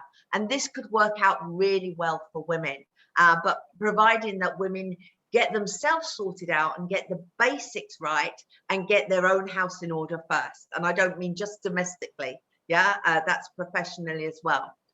I think another big trend that I've seen coming through is what I mentioned before, and Angeli's alluded to it as well. It's and you have as well, Hina, is the shift from diversity and inclusion to equity. Seeing things through this lens now. The concept, I think, of diversity and inclusion will continue to be a top focus, but the real forward-thinking businesses have now started to add that equity to the mix to make their diversity and inclusion even more impactful. It makes it stronger. So just to kind of put a little bit more meat on the bone behind that, while diversity focuses on increasing representation and inclusion actually promotes value and appreciation, equity really does acknowledge the advantages and the barriers that can exist for each individual, and actually works to making it more of a level playing field. And I think working towards a level playing field is a lot more important now than it ever has been. I mean, I think employers should actually just focus, they should be focusing more on equity, as you know, diversity and inclusion is kind of always been there, but we need to look at what those barriers are, and things like offering gender neutral toilets, making interview panels more diverse, and eliminating things like discriminatory language. All that kind of thing will really, really help. The pay and the other things that I mentioned earlier as well. A couple of other things I think, and this alludes to what, again, backing up what Angeli said, is that I think we'll see more women on boards. I think the more this, the further we go into to this decade, we'll see more and more women on boards, and more women fighting to be on boards. And they may not be on boards in their own organizations, but they will fight to be on boards of other organizations. Maybe it could even be a small, they might even start off as part of an advisory panel for another organization, but they will get there as they build up. And I think we'll see a lot more of that. But equally, I guess the other side of the coin is, I think we're going to see more, and I'm certainly in my job now, seeing more women business owners and more women entrepreneurs coming to the fore, which is absolutely amazing to see. Traditionally, this space has been ruled and dominated by men, but we're seeing more and more women taking a plunge. And it's what through the conversations I've actually had, it's almost like the women are saying, I'm not getting it in the workplace, but you know what? I'm going to create that situation myself, and I'm going to go for it myself. Now, going back to whether I think the current education system should be taking this into account and into their curricula, I think it starts before then. I think it starts from home. It's the culture and that we're brought up with. Yes, it will help to have it in the educational system, and in many cultures it absolutely is. But I think actually starting from home and having that right culture right from the very beginning is key. And going on to what you think about the generation gap, I have to smile at this question because I'm a baby boomer, right? I'm right at the baby boomer generation. And it hasn't impacted me. I think, again, it comes down to the individual and the culture that you've been brought up in. I'm, as I said, being a baby boomer, I was brought up in a Western culture with very open-minded parents, and it doesn't present a challenge to me. I still have trouble because I was never taught anything, male, female, black, white, young, old, gender. It really doesn't matter. A person is a person, which is probably quite unique for my age group.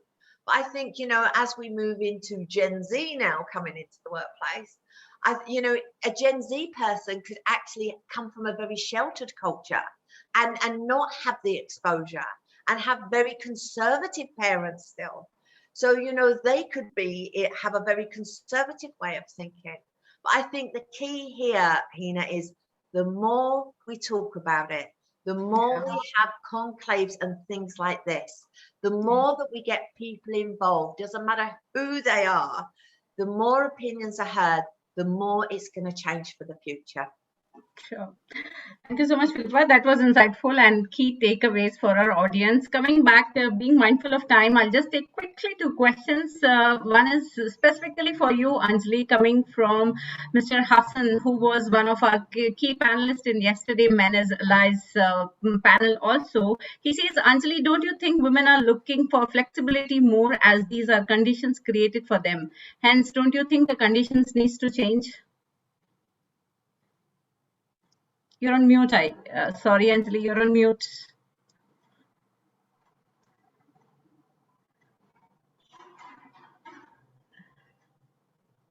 I don't know. I think the moment I stop talking, I have this very sophisticated laptop. It goes on mute itself. I didn't even do that. Sorry.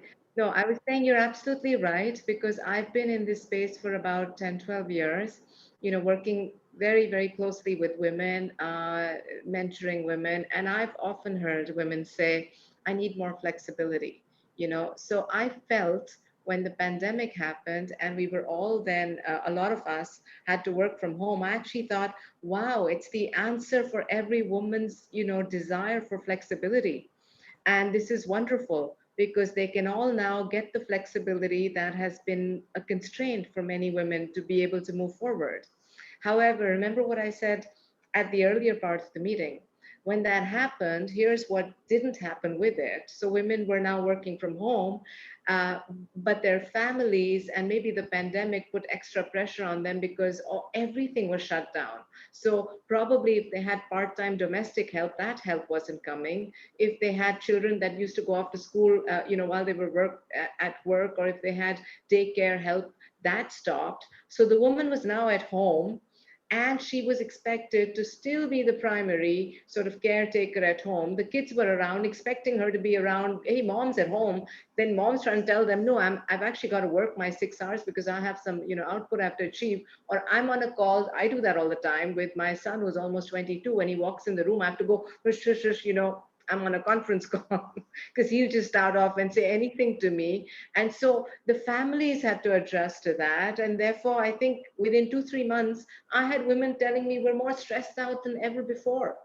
So I do think it's going to be a new normal, which is going to give you blended, you know, working space. You can be in office, hopefully 3 days a week, 2 days a week at home. But there will need to be a shift in how families think about it. You've got to then understand, yes, my mom's at home, she's at home, but, you know, 9 to 12, and I encourage women who bring this up to me, define your schedule to your families. Tell them, I'm going to be available. I'm going to sit down and have breakfast with you. And then, hey, I got to spend 2 hours, but I'm then available maybe for half an hour, 1 hour. So I'm giving you more flexibility than I gave you when I was at work, right? Because I am in my own office space at home, if you can make a little space for yourself. But you've got to respect that in these hours, I can't get up and be making tea for my husband or mother-in-law. I can't be playing with you right now because I am doing my work, but here's my playtime with you. And here's my time to sit down and have lunch with you, which I could never do earlier.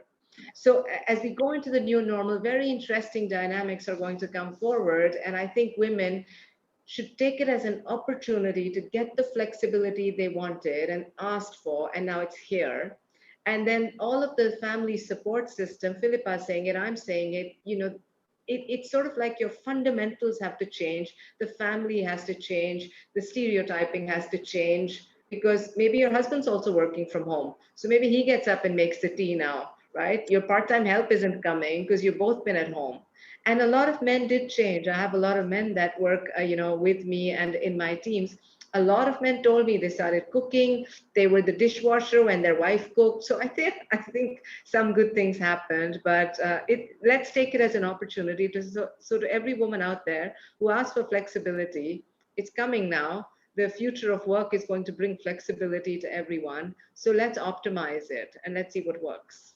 Sure. Thanks. Thank you so much, Anjali. Certainly, it's all about how we balance the diminishing lines between our work and home, which has been created by this pandemic, COVID-19, and just getting absorbed to this new normal.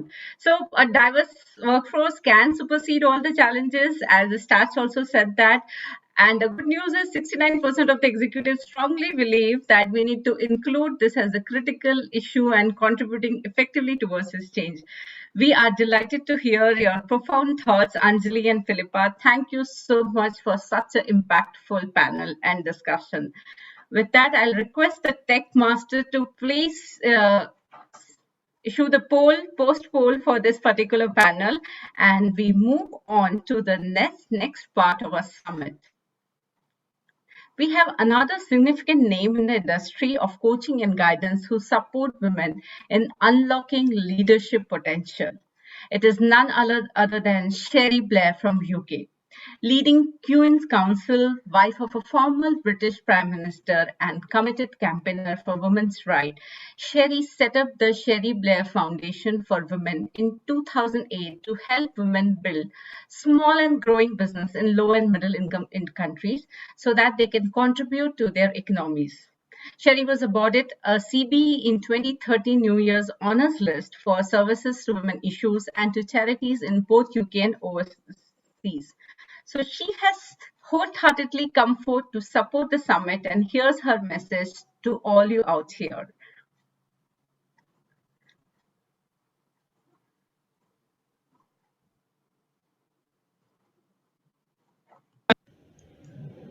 Hello, I'm Cherie Blair, the founder of the Cherie Blair Foundation for Women, and I'm here to support the Corporate Diva Summit, a summit that brings together global perspectives on women's leadership and diversity.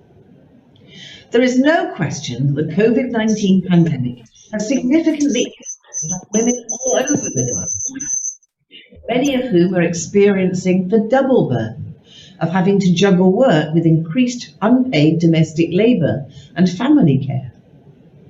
According to a recent McKinsey report, women's jobs are 19% more at risk than men's during this pandemic, simply because women are disproportionately represented in sectors negatively affected by the pandemic. This is particularly the case in low and middle income countries where women already face additional barriers to economic participation. However, women leaders everywhere, women entrepreneurs in particular, are extraordinarily resilient, and the pandemic is creating opportunities as well as challenges. Many women are turning to entrepreneurship at this time as a way to support their families outside the parameters of employed work, demonstrating enormous drive and innovation. Supporting these new entrepreneurs and leaders through initiatives such as professional mentoring, which is one of the programs my foundation offers, can provide vital development opportunities, help entrepreneurs learn new skills, and try to ensure that these new businesses flourish during and beyond the pandemic. My message to all of you women leaders watching is to keep going and support other women if you can. There have never been a more important time to uplift others and work towards a more equal world together. Becoming a mentor, either formally, which you can find out more information about on my foundation's website, or informally through connecting to others in your own network and helping each other grow. Thank you for listening and enjoy the summit. All right, to multiply this effect, we have another renowned personality, which is Rajita Kulkarni. But before I call her on stage, let us have the founder of Corporate Diva Platform and How Forum, Deepika Trehan, to join us on the stage. And then let's have Rajita join us. Rajita is a successful banker turned educator, a best-selling author, a global thought leader, and a transformational leadership coach. She's currently holding the following prestigious positions. She's President Sri Sri University, President of World Forum for Ethics in Business, Trustee of Sri Sri Ravi Shankar Vidya Mandir Trust, which runs over 100 educational institutions. She is also member of FICCI, Higher Education National Task Force, co-convener of CI Educational Council of East Region, regional vice chair of the ASSOCHAM National Education Council Eastern Chapter, and a mentor of change for Atal Innovation Mission of Niti Aayog Government of India. She has been conferred with several prestigious awards, the most recent being Visionary Leader in Education 2020, presented in India Events India Top 20 Women Leaders in Education 2020 at ASMA Education Leadership Conclave 2020. Welcome on board, Rajita. With that, I hand over back to Deepika to take the conversation forth.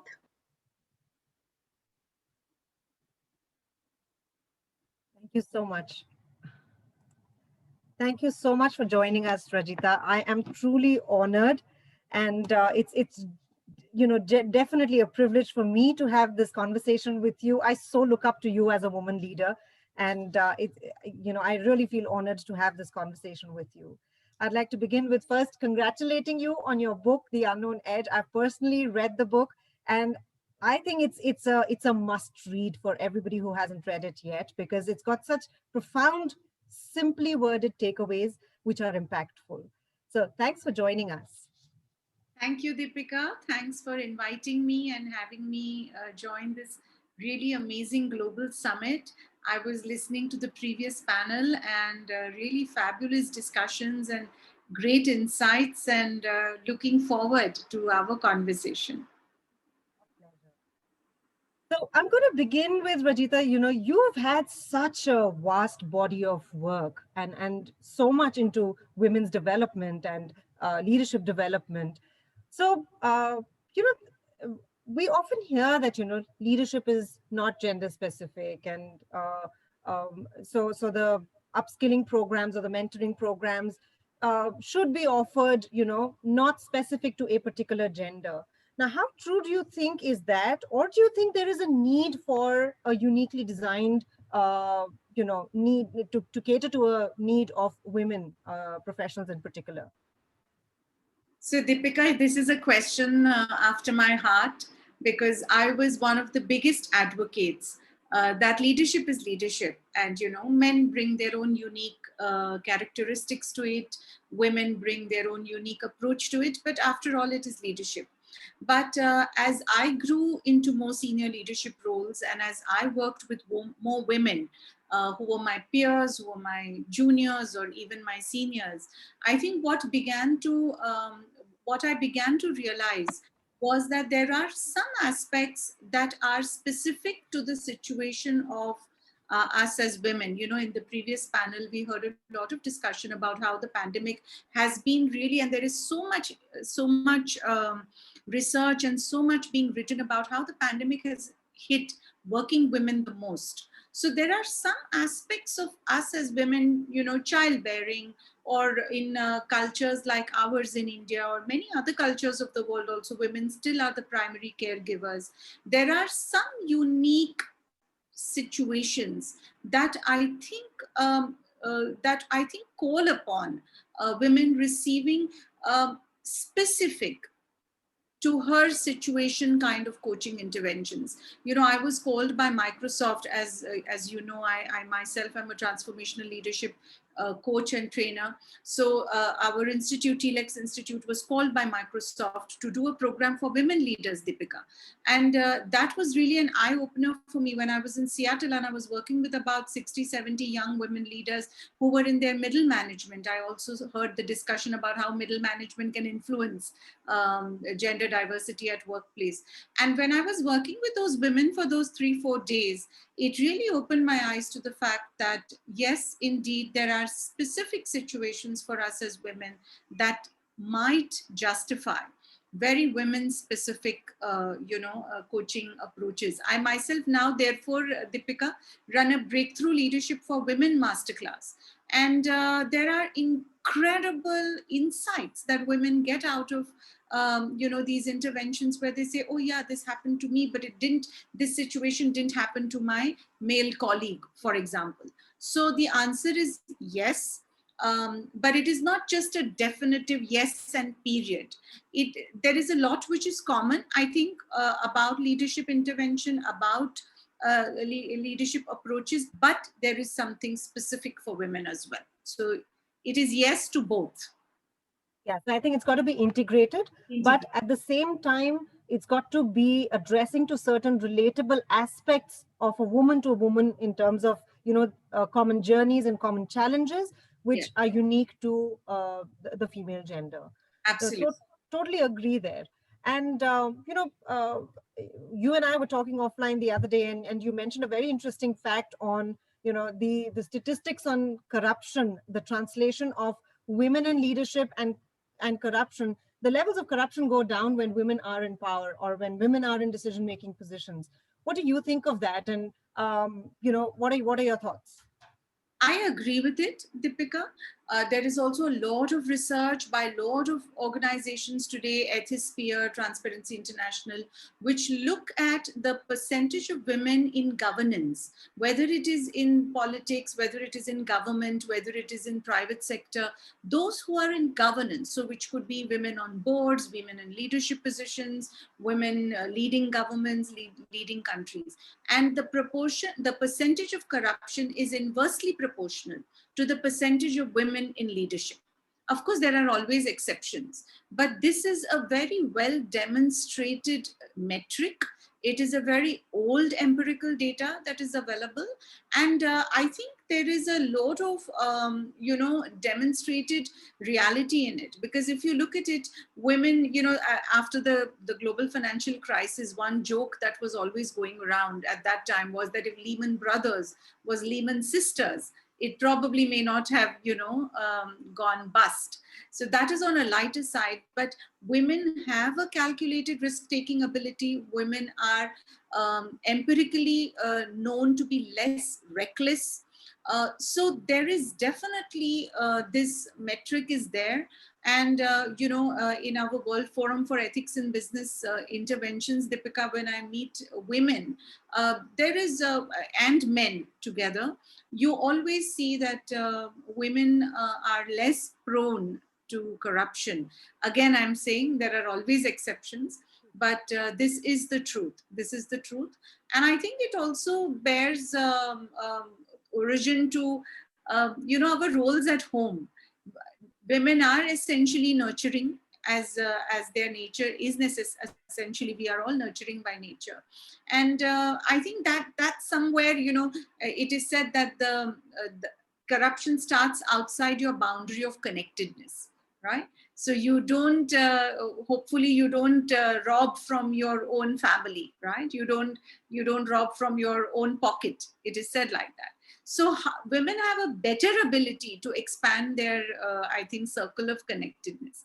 And I think, therefore, a greater sense of that ownership or belongingness, and therefore lesser corruption. I would think that. But yeah, it is fascinating. I would urge those who are on the listening to us to look at some of this data, because I feel, Deepika, some of this data is very empowering data. It can ignite a sense of self-confidence in women, which I feel today is one of the things I see even in young girl students or even young ladies who are entering the professional sphere. One of the biggest things that women beat themselves up is, they don't give themselves enough credit. They don't think they are as capable as they actually are. They don't think they are as capable as they are. And when you look at some of this data, I think it is empowering. So I would urge everybody to look at, because normally we only look at data which says, 30% only women are here, only 5% are CEOs, which is a little disempowering. And though it is true that we have to change this metric, we have to also look at what is going well already and how we can use that to ignite that confidence and self-belief in us. So, and in the pandemic, Deepika, you must have also read, others must have read, there is so much being written about how countries managed by women had better performances in terms of pandemic management. So there is something really great for us to take note of there. Well, absolutely. I think very well highlighted there, Rajita, because these are not assumptions that we're talking about. These are not perceptions that we're talking about. We've got actual facts, data to back it up, and therefore the conversation. So I think it's something lovely that you urge the audience for, to broaden their horizons, even in terms of metrics and data. Because then that becomes empowering. Then you get the holistic view, the bigger picture of it. Yes. But having said that, I know you're a champion of coaching women and building them as leaders. But tell me a little about, you did mention a few of them, but tell me in detail about the internal challenges that women go through. External challenges, we are all talking a lot about, and they're all apparent out there, visible out there. But what are the few key internal challenges, and how do you think the right kind of guidance, the right kind of coaching or mentoring can help them segue out of it? That's a very important question, Deepika. And actually, the masterclass I run is only about internal challenges. What I am coaching women now, Deepika, is to say that we have beaten ourselves blue enough about what are the external limitations of our life. But, forget about it. Those will change. As they change, we should work for it. But what are those internal barriers or internal limitations that we put on ourselves? I know you have spoken a lot about imposter syndrome yesterday. I think there was a lot of discussion. I won't go there. That's one of the big known ones. The other one, which I have noticed now, is what I call the withdrawal symptom or the minimizing symptom. Deepika, which is like you enter a meeting room and you sit in a very far away corner so that you are in the meeting, but you are safe in a corner. You won't be noticed. You don't get called upon to express yourself. You registered your presence, but you minimized it. Or you're in a Zoom call and you just don't speak up. So where as women, this is more, it happens to men also, but it happens more to women, where we have the position, but we withdraw, we minimize the position. And thereby, we don't let our voice be heard. We don't let ourselves be seen enough, heard enough. And that then kind of keeps building up in our life. And that is when then, sometime then it kind of snowballs into where we are just not considered for that next promotion because we never made ourselves heard. We never made ourselves seen. So there is a lot we can speak, but I call it the withdrawal symptom. And whenever I ask women, have you done it at least once or twice in your life? And it is always a yes. So if you are saving yourself in a quiet corner just to not, just to not take the risk of expressing yourself, I think we have that is a challenge you have to overcome. So the withdrawal symptom. The other one is, our belief that we do our job and that's it. That's enough.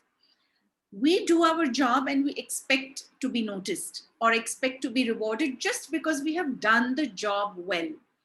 Men, biologically, I think, they do the job, but they also leverage for the job to be heard, to be seen, for people to notice what they have done. So while we have finished one job, we think, I've done my work, it will get noticed, and if I have to be rewarded, I will be rewarded, and we move on to the next job. But men, I think, are calibrated differently. They finish that job until that job is not, until that job is not seen enough and rewarded enough, maybe they don't move on to the next. So this is also a self-training we have to give ourselves, that how much of our work, how much of our achievements, whether it's in our companies or in our communities or even in schools and colleges, what are we doing to make ourselves, make our work be seen? So make yourself be seen and heard, make your work be seen and heard. I think both these things we don't do well enough. There are many more, but I will pause at these two. And those who are listening may ask themselves if they have ever experienced this. And then there are ways we should. And I think there is a way. This is the diagnostic, but what is important is the self-belief that we can overcome it, and that is where the coaching and the mentoring is very, very important. Absolutely, I think very well highlighted. Rajita, because again, taking the string forward from what Philippa said, that you're not just going to, if you've not gotten the chair, you've got to go grab the chair and bring yourself in. But not only, and from your conversation, I take that not only bring yourself in, be a front seater, make your presence felt, own your voice and make it heard. And also the fact that, yes, absolutely, we women tend to put in 120% into what we do, and then it's a wrap. And then it goes into a tight corner in our tasks done.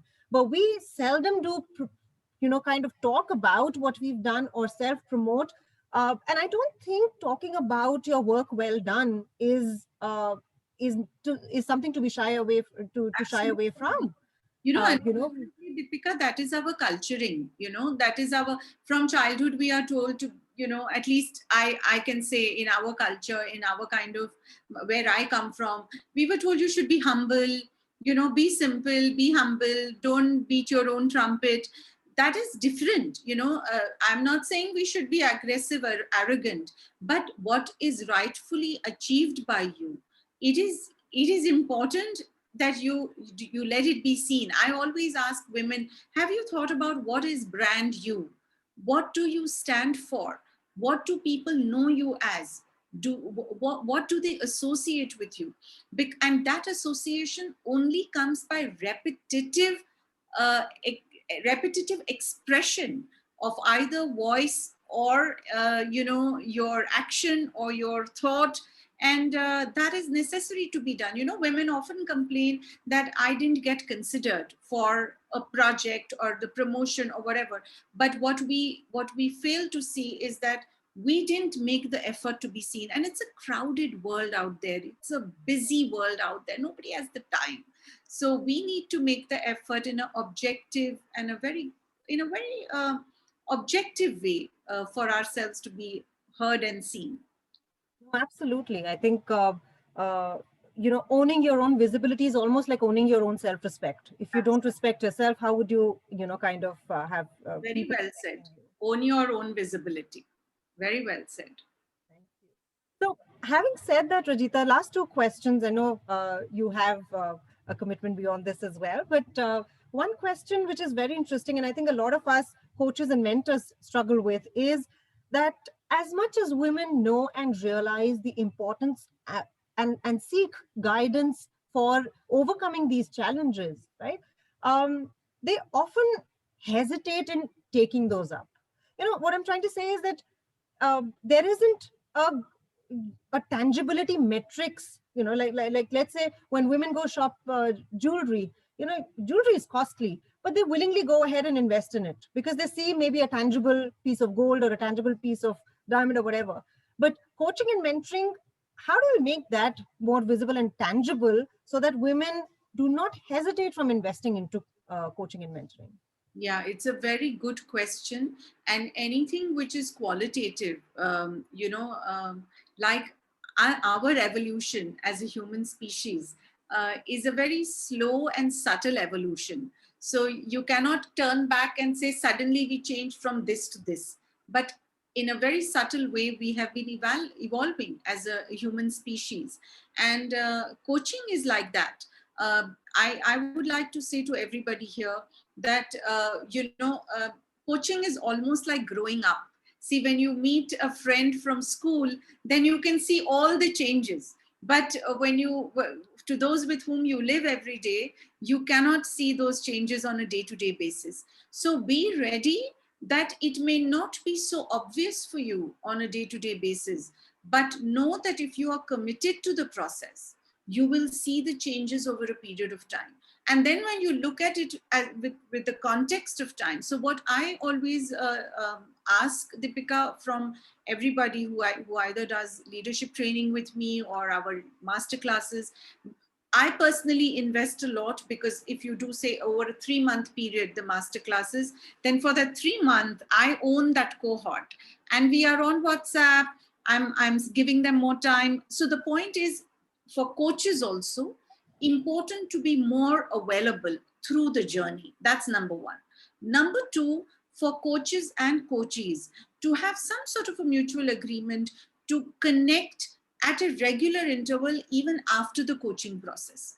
Deepika, someone like you who is a master coach can help the coachee also recognize those changes, which may not be so obvious to him or her, both men and women. So one would say during the process, more contact, more engagement. After the process, some regular contact. And I would say this is from the coach's point of view. From the coachee's point of view, very important. See, end of the day, as you said, we have to take ownership of our own growth. So we have to define for ourselves what are those 2 or 3 areas we want to see change in for, say, this year or for the year to come. And then we have to, I think we have to task ourselves to track that, because no one is as interested in us as anyone as ourselves. So I think both coaches and coaches can do a little more to engage and little more to discover as well as highlight to each other what are the changes. And it is preventive care. See, till you don't have to do a root canal, you don't realize the importance of brushing your teeth twice a day. The day we have a root canal, all of us for the week after that are brushing teeth 3 times a day. So coaching and mentoring, I think, is a preventive sort of a proactive care, which is preparing you for your future.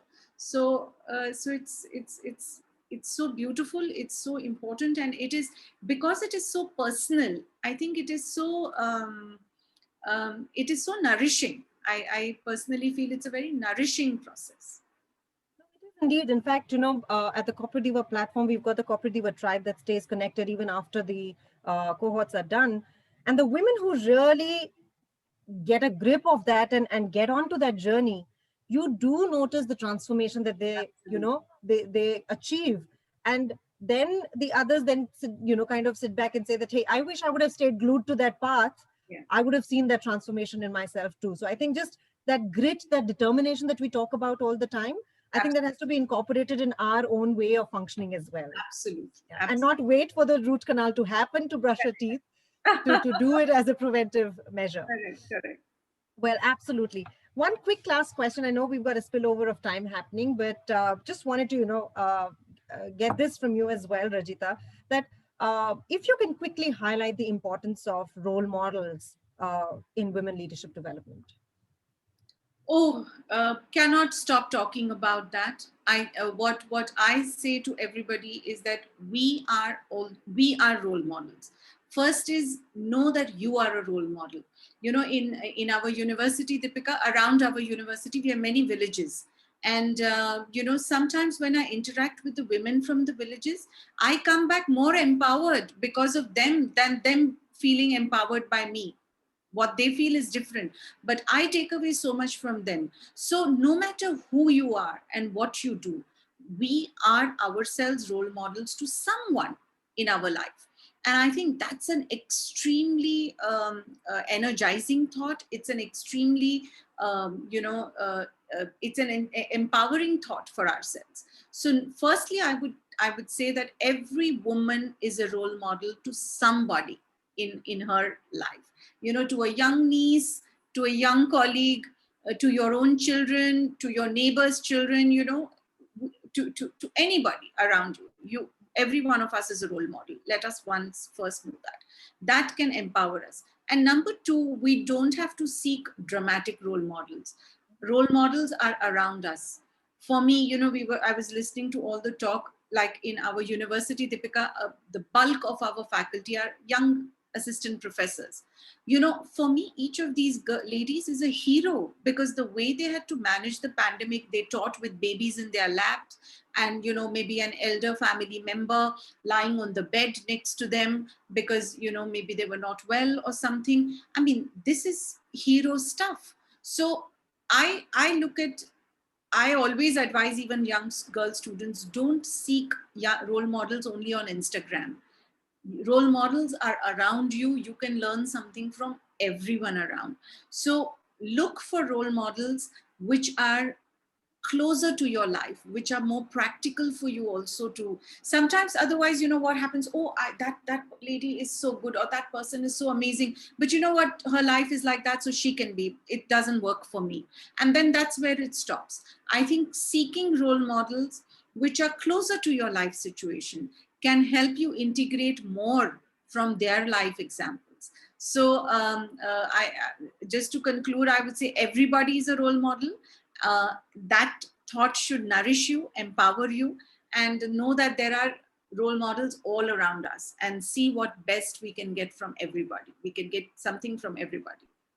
Wow, beautiful. While you were saying that, I could actually imagine a whole chain reaction of role modeling happening all around us. And you're right. You really don't need too high a level of a role model which you feel is unachievable. Start with your ecosystem, look around, and build role models and be a role model yourself, because you don't know who's watching you as a role model. Absolutely, we are always on stage. We are always on stage, and with now this whole social media getting exploded like that, we are on stage 24/7. So we are being watched and also followed. Absolutely. Well, it's such an enriching conversation, Rajita. I wish we could just go on and on with this, because there's so much of depth of knowledge that you bring, and one would really love to, kind of stay connected with you and reach out to you for more guidance. But thank you for your valuable time in joining us today. I'm sure the amount of enrichment that you have handed over to each one of us, I've made personal notes myself. And thank you so much. More. Sure. I just want to say this to all ladies here, all women who are watching us and with us, that take care of yourselves. Now more than ever, self-care, mental, physical, emotional, and spiritual, all important. Few minutes of quiet time for yourself can energize you for the rest of the day. Little meditation can become like a protective, sheath around you. So that would be my suggestion, and I would urge all of us to do that every day. Beautiful, beautiful. In fact, so profound that when you're talking about women being nurturers, start with self. On that note, thank you so much, Rajita. It was a pleasure and an honor to have you here, and we would love to stay connected with you. Thank you for your valuable time. All the best. Have a great. Thank you so much, Rajita. Thank you. All right. Thank you so much, Deepika, Rajita. That was insightful. So with that, taking it further and multiplying the effect on unlocking the leadership potential and taking the discussion on coaching versus guidance, let's call forth our next panel expert navigator, Kavita Rao. Kavita Rao is a medical psychiatrist by education, armed with the HR degree from California State University, and is the director of leading training and knowledge organization called Learners Route. Learners Route, under her leadership, partners with corporates for their training and needs, not just in India, but also across 3 other countries outside of India accessibly. She is Asia Pacific Award winner in Business Training 2015, Corporate Diva winner in 2017, Times Now Exemplary Women Leader Awardee in 2018, and honorary doctoral degree in 2019 by Niti Aayog for corporate contribution. Spirituality and silence are her zones of self-growth. Welcome on board, Kavita. Nice to have you. It's my pleasure. Along with her, we have another eminent speaker joining as a panelist, Pino Betancourt from Spain. Pino is an executive coach to CEOs and business owners since 2004. She directs executive team building programs in nature, teaches seminars, and does public speaking in many organizations. She inspires executives to transition out of mental control and distrust of their emotions into a new way of leading, more feminine, more fluid, and way more potent and freer in context of high uncertainty. She developed her methodology after more than 16 years dedicated to coaching, leadership training, and behavioral change in persons and their organization. Pino is an industrial engineer by ETSII, executive MBA by IE Business School, and she is trained in multiple lines of research into human and animal behavior.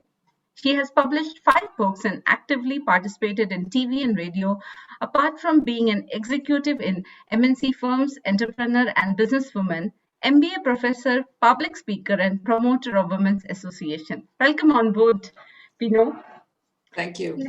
Next, we have Nuria from Israel. Ladies and gentlemen, put your hands together for Nuria Levy. She's a program director in entrepreneurship and innovation at Mashav Carmel International Training Center, Israel Agency for International Development Cooperation, Ministry of Foreign Affairs, Israel. Nuria began her professional career in Spain, working in the import-export sector, having completed a diploma in international trade. She continued her studies as lawyer in England, and where she also studied a postgraduate degree in law before moving to the telecommunication industry in Scotland.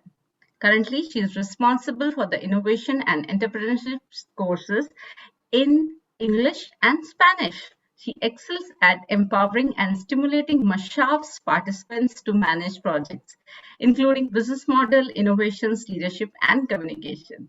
With that, I will hand it over to Kavita to throw more light on this particular topic, wherein the research study clearly says that 67% of the women said that they need more support building confidence to feel like they can be leaders. So with that, over to you, Kavita. Thank you very much, Hina. A very warm good evening, good afternoon to all of you.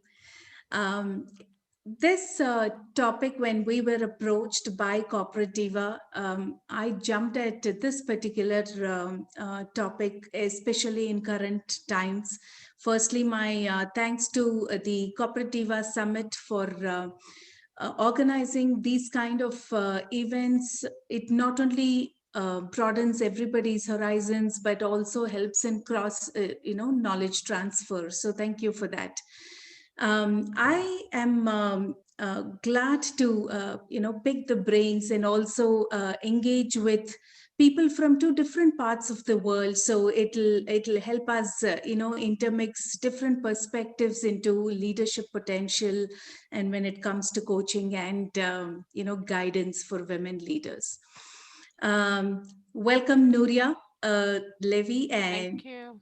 It's a pleasure. I have been a witness to some of the work that you do, so it's an absolute honor to have you and to get to hear what your thoughts would be.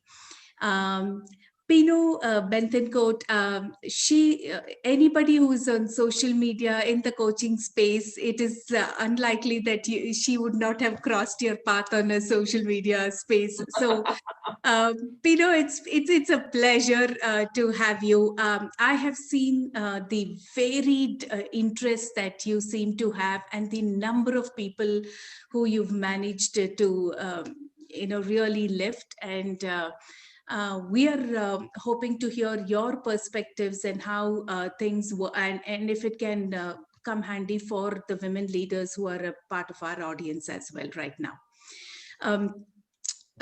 As an organization, my organization, we've been doing a research on for a little over 2 years, and we've significantly found that leaders who have best coaches as leaders also seem to have better results, business results.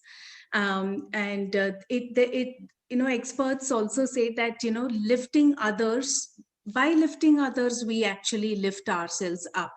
And who would know this better than the coaching fraternity out here?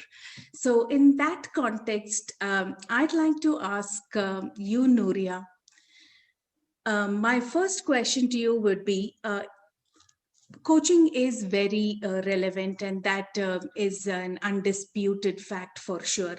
But what are the ways that women can utilize coaching for themselves? How will it equip us as women leaders to be even better? Thank you. Thank you so much for your question. And first of all, thank you so much for having me here. It's really a pleasure to take part of this extremely important conversation. And I was actually listening to some of your previous panelists, and I take from Rajita about the humility that we've all been brought up with, and I also feel that. So I'm very humbled to be here with you today, and thank you so much. Regarding your questions, so Absolutely. Leadership coaching is super important for everybody, especially for women in leadership positions, as they can help other women reach their goals and aspirations. For example, here at our center, that we have dedicated so far over 60 years for the advancement of women. And we do this through different training programs, seminars, conferences, and so on, which, of course, at this point in time, they're all being done online. But what we try to do is we do our utmost to find women that lead in their own communities or business environment, and we invite them to take part by sharing their experience with others.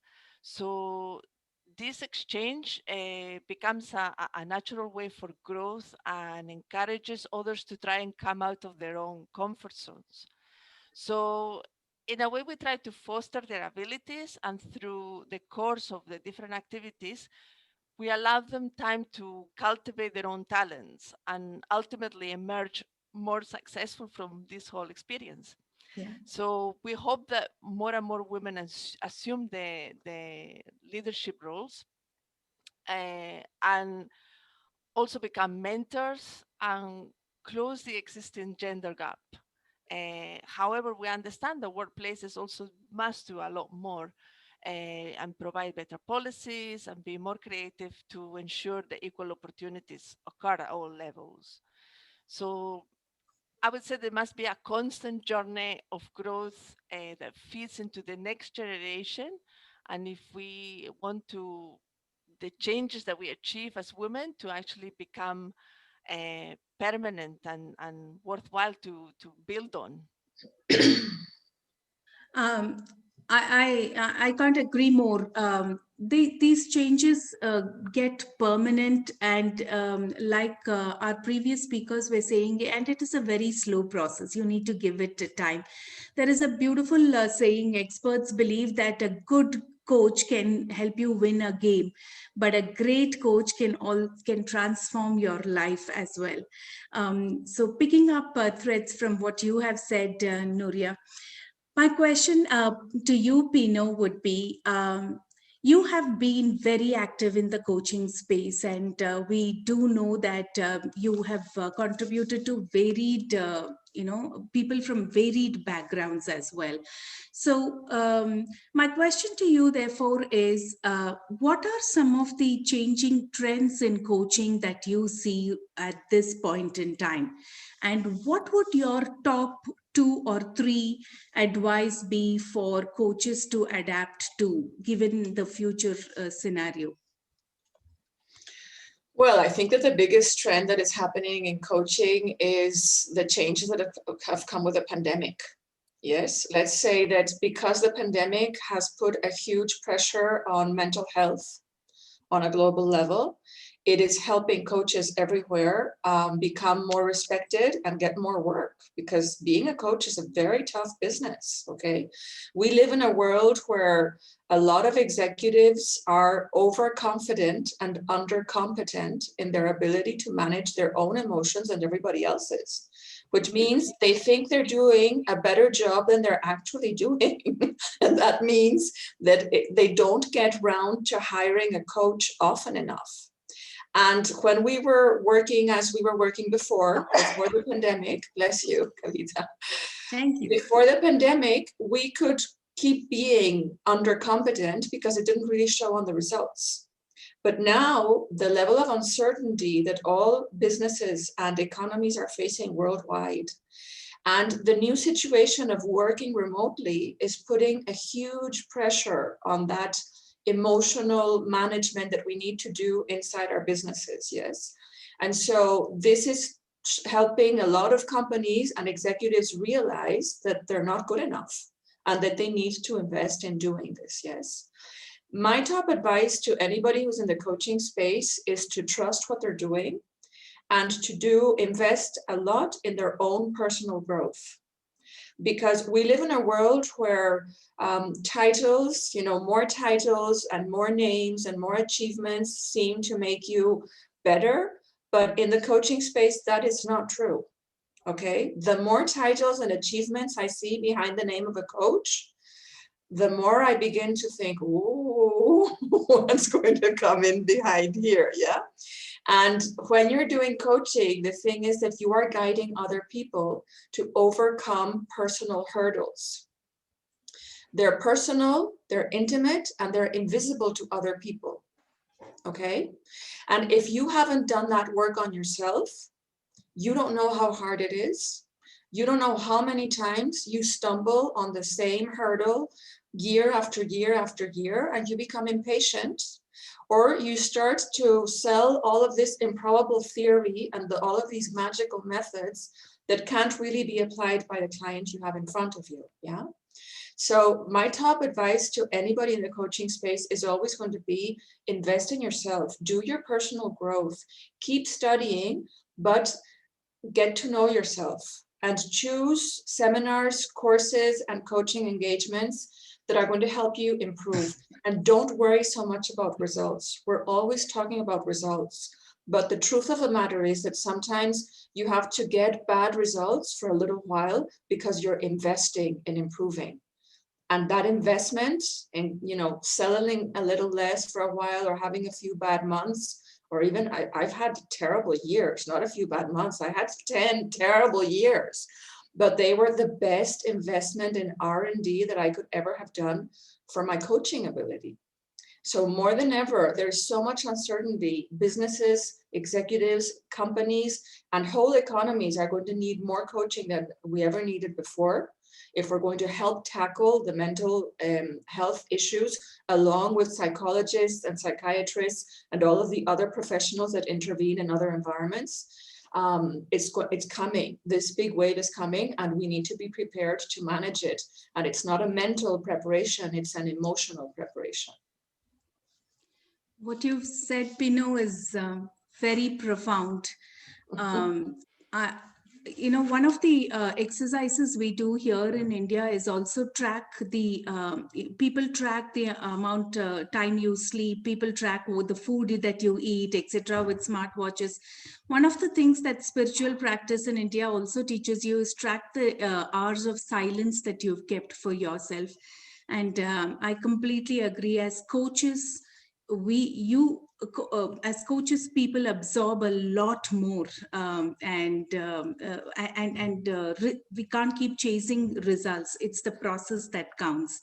To summarize what you've said is also like we need to be enthusiastic as coaches. We can't light a fire with a wet matchstick ourselves, right? So thank you for sharing that. Nuria, that thought actually triggers another question for me is,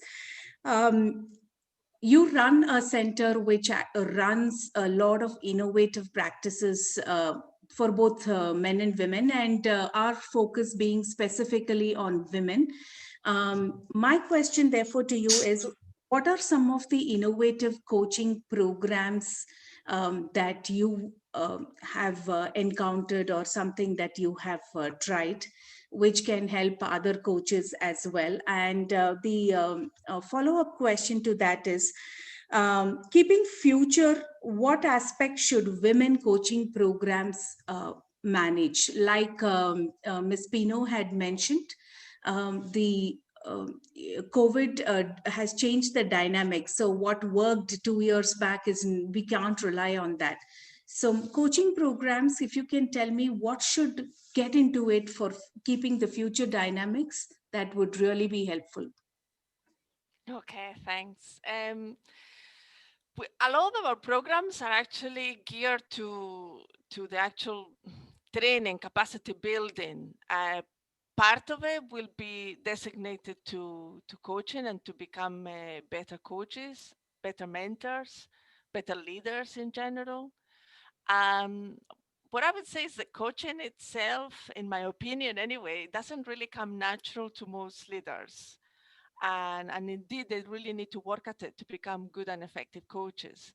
So leaders should learn how to communicate well with their teams. And I know that Pino has mentioned a lot from the side of institutions or organizations that they principally work in coaching and they come into organizations to do coaching. Correct me if I'm wrong, it could obviously work both ways, but also you're trying to find within your own organization, because you might be a very small business, you don't have to be a large corporation, and you still are a coach to the rest of your team. You have to be anyway. So to obtain the best results, and although it maybe sounds common sense, it doesn't always happen, but you do really need to build your communication skills, as is paramount to be successful as a coach. Now, a coach should focus on all aspects, whether it's giving regular feedback, should be really be positive and constructive. You need to engage and encourage your team to take risks as well, and be open to hear other points of views and ideas, to really listen to your team, to look to fuel more confidence in your team, to understand when something goes wrong and when they fail, also to celebrate all the different successes they'll have, even if they're small, and try and build with them a roadmap to all the different goals that you want them to attain.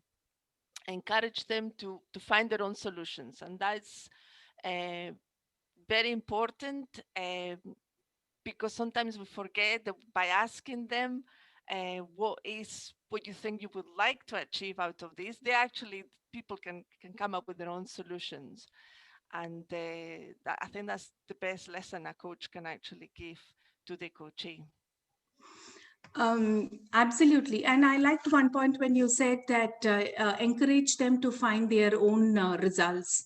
Coming from the kind of country, we have, people from different kind of a social strata.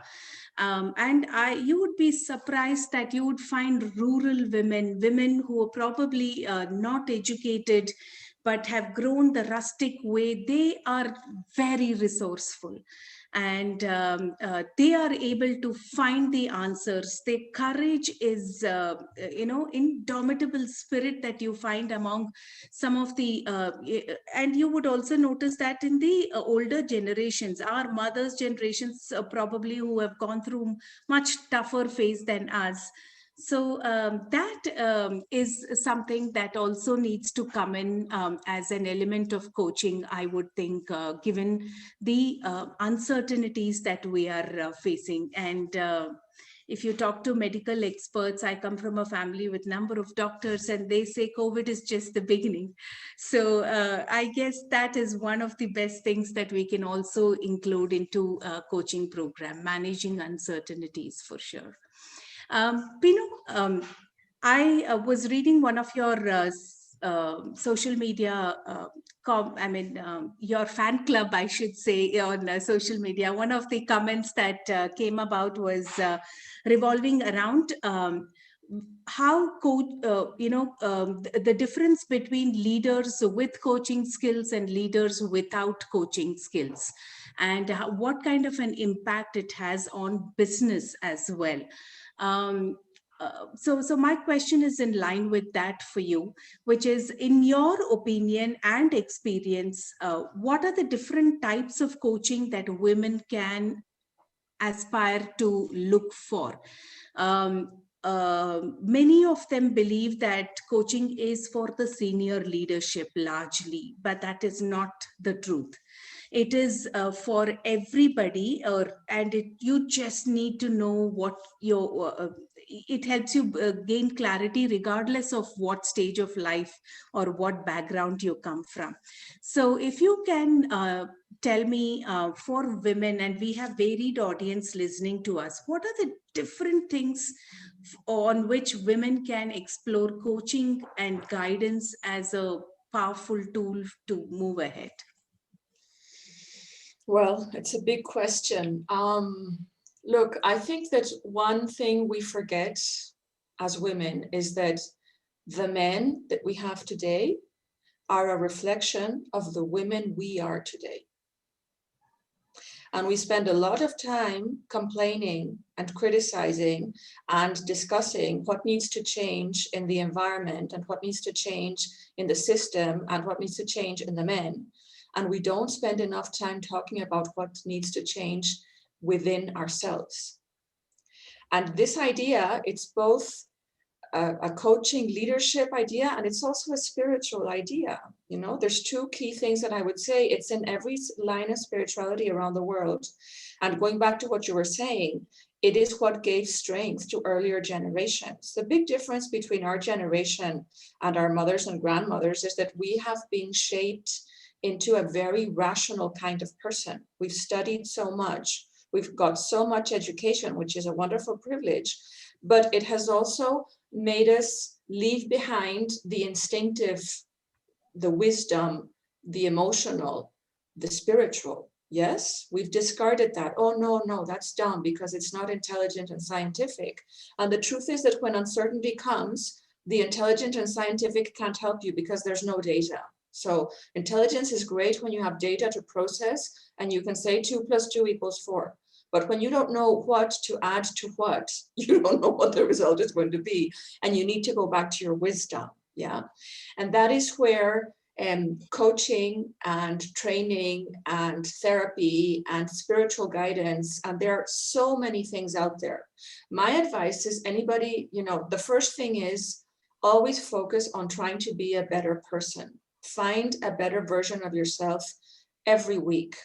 Not maybe every day, that may be too much pressure, but every week or every month, ask yourself, what did I improve about myself in the last month? What's changed about me? And what do I need to focus on now? If you're asking yourself those 2 questions once a month, you're already on the path. And then once that you've focused your attention, once you're focusing your attention on improving, on finding better versions of yourselves, there's a very funny thing that happens. And that is included in that Oriental saying that, oh, sorry, I didn't bring water and I'm coughing. I'm actually writing down, what you said. Men of today are a reflection of what women are of today, and I think that's a very powerful statement. To also connect it with what Rajita, the previous speaker, spoke of. She very beautifully, she summarized by saying, men do this, so you'll need to make yourself visible. You need to make yourself, go out and speak of your work. While that is absolutely true, I think we need to teach our men or our boys in the family what they need to learn from the girls as well, of, waiting to be noticed. Let your work speak for itself, nurturing qualities. I think it's time, Pino, like what you said, it's time for the boys to be taught what they need to pick up from us, rather than constantly focusing on what we need to pick up from the other side. Thank you for saving me, Kavita, because I was drowning. I was going to say that when the student is ready, the master appears. So once you're focused on your self-improvement, the coaches, the teachers, even, you might sit in the park on a bench and meet somebody, an old person you've never spoken to before, and that person might tell you something that keeps you thinking. So the resources begin to appear. And what you're saying is critical. Because it's not so much about teaching the men anything. It's about trusting who we are. We have to remember that we have been through 7,000 years of war. Everywhere in the world, 7,000 years of war. And in war, the male skills were very important. Because in war, it's all about competition, aggression, being the first, being loud, being visible, being, dominant, okay? But that is finished now. So now we need the female skills, not only in women, but in men. And every time we doubt, why are we not enough? We go out and we say, oh, you men need to realize that we're important too. And if you need to tell anybody that you're important, you have a problem because you don't believe you're important. So I like to remind everybody, look at animals, okay? In 17 years of studying about coaching and behavior and therapy and everything I could study about, what I discovered is that animals are a lot better at leadership than we are. And in a lot of mammal species, the leader of the pack is a female. So our heritage, our Darwinian evolutionary heritage is to come from natural female leaders.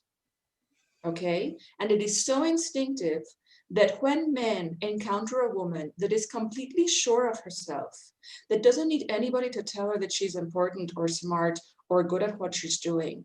She doesn't need to be visible. She doesn't need to be networking her head off when she doesn't have time because, she's raising 3 children and getting the baths and getting everything done. When she is completely at ease with who she is, men fall like a ton of bricks, as my Irish grandmother used to say. They are so comfortable under that leadership. It is so instinctive and so natural to them that they fall right into it. Because when you look at animals, you have the alpha males at the front doing the hunting and doing the risking and jumping about and calling everybody's attention, but they're always operating with an eye on the female leader. And she is the one that knows how many sick people there are, how many children, how fast the herd can move, how much food do they need, how much risk can they assume.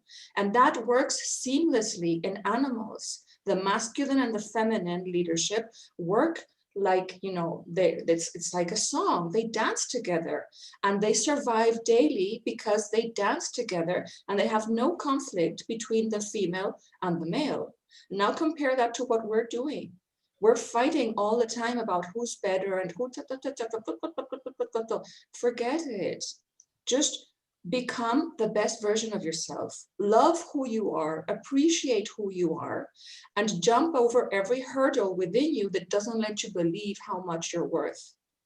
And that is coaching. Yeah, that is coaching, that is therapy, that is spiritual guidance, that is parenting. Your children sometimes can be your best coaches because they're showing you your limitations. So everything you're doing every day is a mirror. The world is a mirror of what you are and who you are. And every day is bringing you lessons of what you can improve about yourself. And the resources will appear as soon as you start focusing on what needs to change about yourself. Okay? I don't know if I replied to your question, Kavita, but it's just such a big question that there's huge answers, yeah? Yeah, and there are multiple perspectives. Every perspective is correct for sure. That was very powerful for sure, Pino. I like the... Sorry, Kativa, can I just say, with regards to what Pino was saying, which was super interesting, and the experience of our center was initially was established just for the training of women, to bring them over. And we spent the first decade just training women, groups and groups of women, which was wonderful. But then these ladies, when they went back home and they wanted to put into practice some of the skills and all the different things they've learned, they were really met with a brick wall. The men were not interested. They thought, well, you've been on holidays, having this training. Now you're back here. Go back to whatever it is that you were doing. And it took some time. It took some time as well for us to learn that this wasn't the best approach. And then we had to include the men within these trainings. And then when the groups started coming together and they started sitting in the same group and working together and learning together, then the change really happened, because they understood that for this to have a real impact was to have both together and work together. Sorry, that's all I wanted to say. Sorry. No, that's the great. practical reality. Talking about the women animal kingdom example, it's probably time to get wild again. I think that's a better option for us. And the testimony of that is also seen where countries led by women have managed better in the last 2-3 years. As well. So probably this, it's all a cycle. I have a interesting perspective and a question from the audience, and that's open to both of you. Companies tend to invest in their high potential or C-suite executives, says Tanu. by engaging with coaches. How can women executives, managers, and leaders, and not necessarily be part of the above group? Just a second.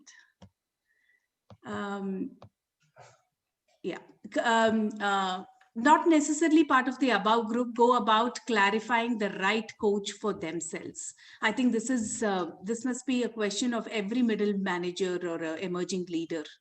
So if I'm not part of the top leadership, how can I go about identifying what is my path, and how do I identify the right coach for myself? Nuria, do you want to step in? Well, I just think that the actual coaching itself, especially for the smaller managers,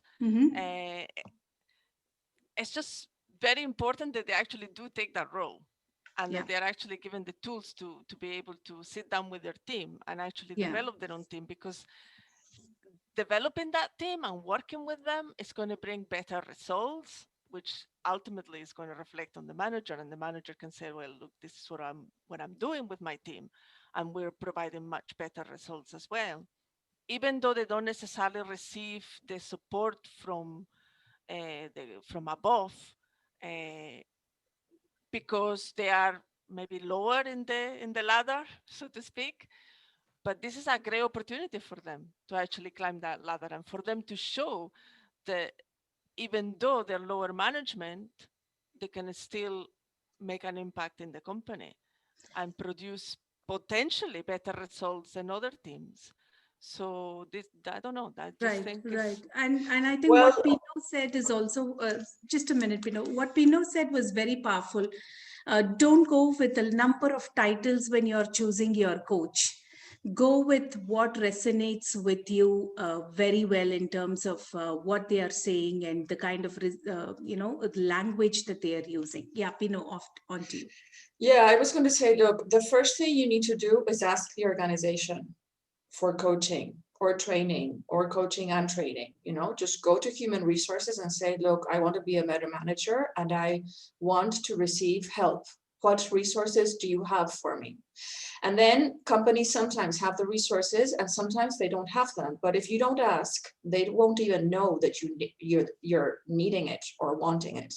So that's the first step. And then if the company doesn't have the resources to help you, you can do investments on your personal side. Yeah, I have a lot of clients. I would say most of my practice in the recent years are private clients who are doing their own coaching. Yeah, some are doing it on their own because they don't want their companies to know that they're doing coaching. Okay, so it might be the CEO and he doesn't want the rest of the executive committee or human resources to know that this is going on. They don't want a huge paper trail and they just go and do it themselves on the side. Yeah, others are just investing on their own careers, and in that sense, the world of coaching has all kinds of prices.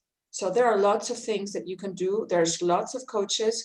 Go look for somebody on the internet that appeals to you and that fits within your budget. Because this is also something I say to a lot of clients is, if you don't have the money to pay for this, you probably don't need it. And that is about trusting life and trusting that the right coach, the right seminar is going to come your way. Coaching is a wonderful resource, but it's not the only resource. There are seminars. Look around you for free seminars. Most coaches, therapists, facilitators, mindfulness teachers, and gurus, they're always organizing free stuff because that's the way they find their clients. So just open your eyes wide and look around you at the resources. At business schools as well. Business schools organize free events, training days all the time. So just open your eyes and follow your instinct. I'm, as you know, Kavita, my slogan is embrace the wild. And it's about trusting your body and trusting your emotions. So go look out in the world and follow what makes you feel enthralled, thriving, what makes you excited, what makes you feel this is really going to help me. And that could be any kinds of stuff. I mean, look, I usually say that I learned more about human behavior from horses than I did from any of my teachers, gurus, or professors. Yes. So I think you never know who or what is going to teach you to be a better you.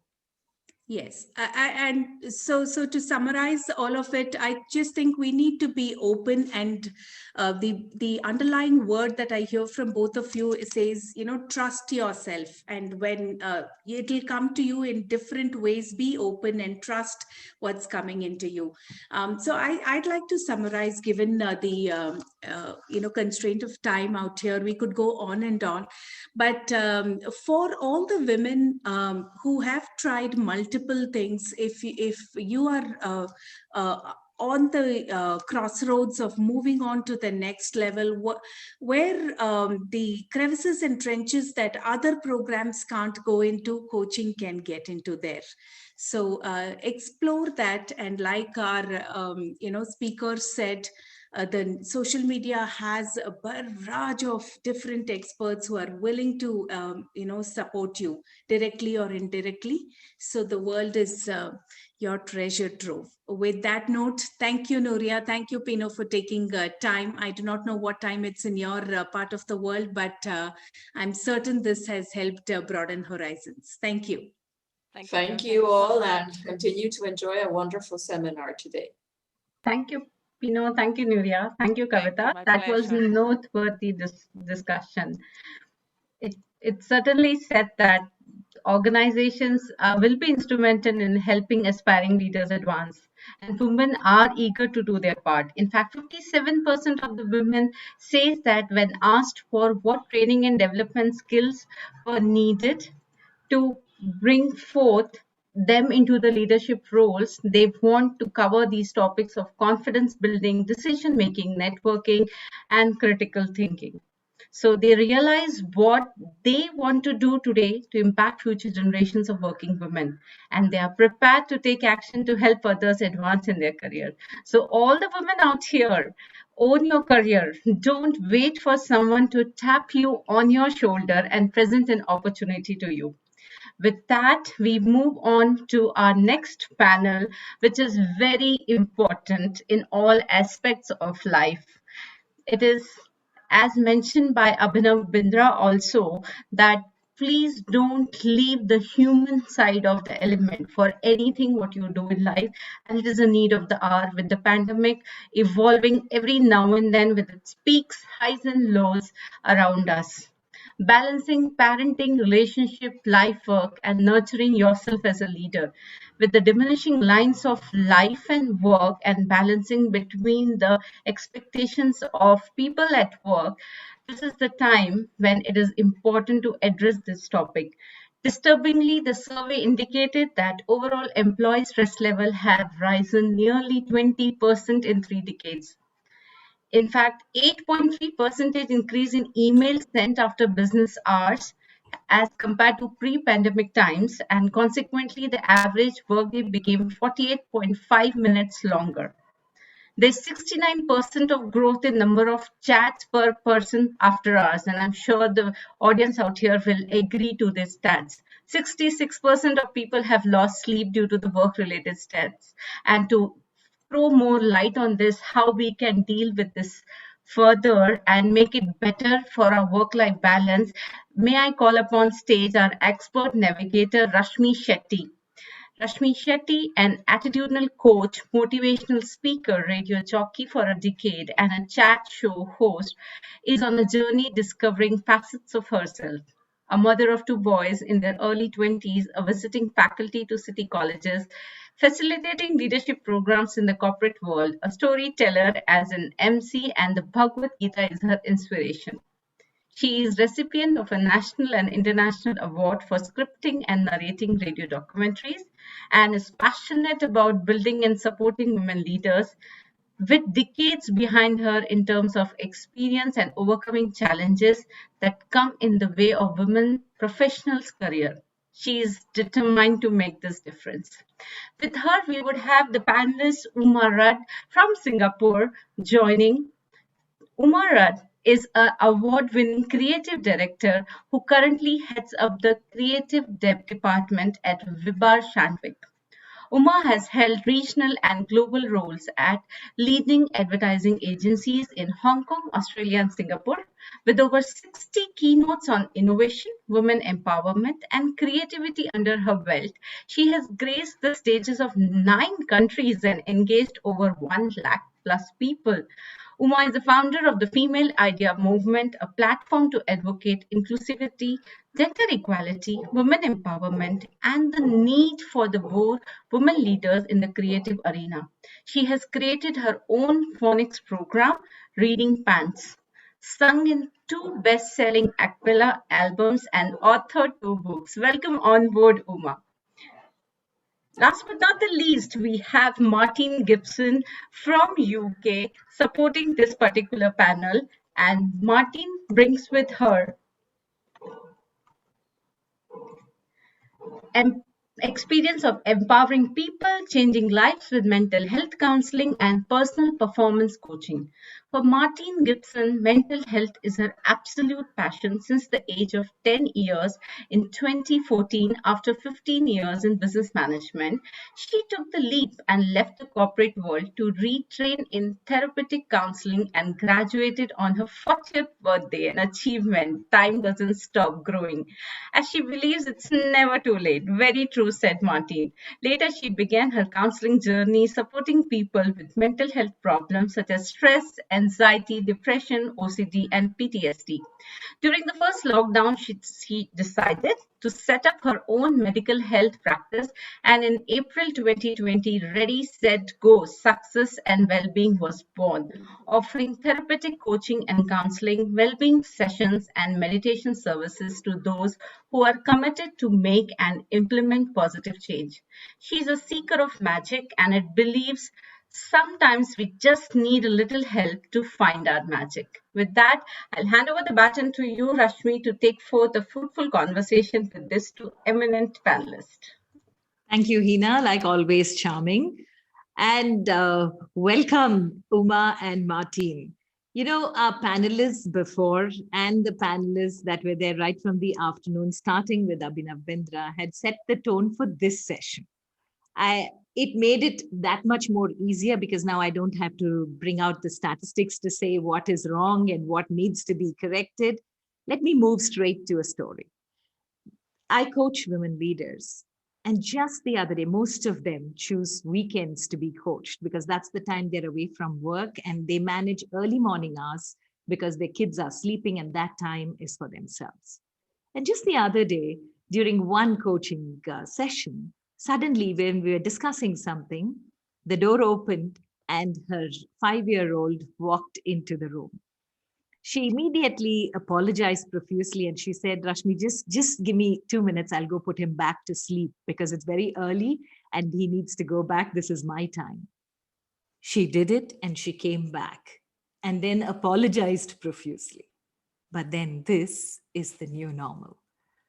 Work, family, children, care, and then on top of it all, self-care. All of this, the lady has to juggle. A lot of them still finding foothold, but being a coach, mostly with women, I'm noticing that they are somewhere finding it tough. And at that point, the only thing that came up was, why is self-care so important? Because you're not being selfish when you take that time for yourself.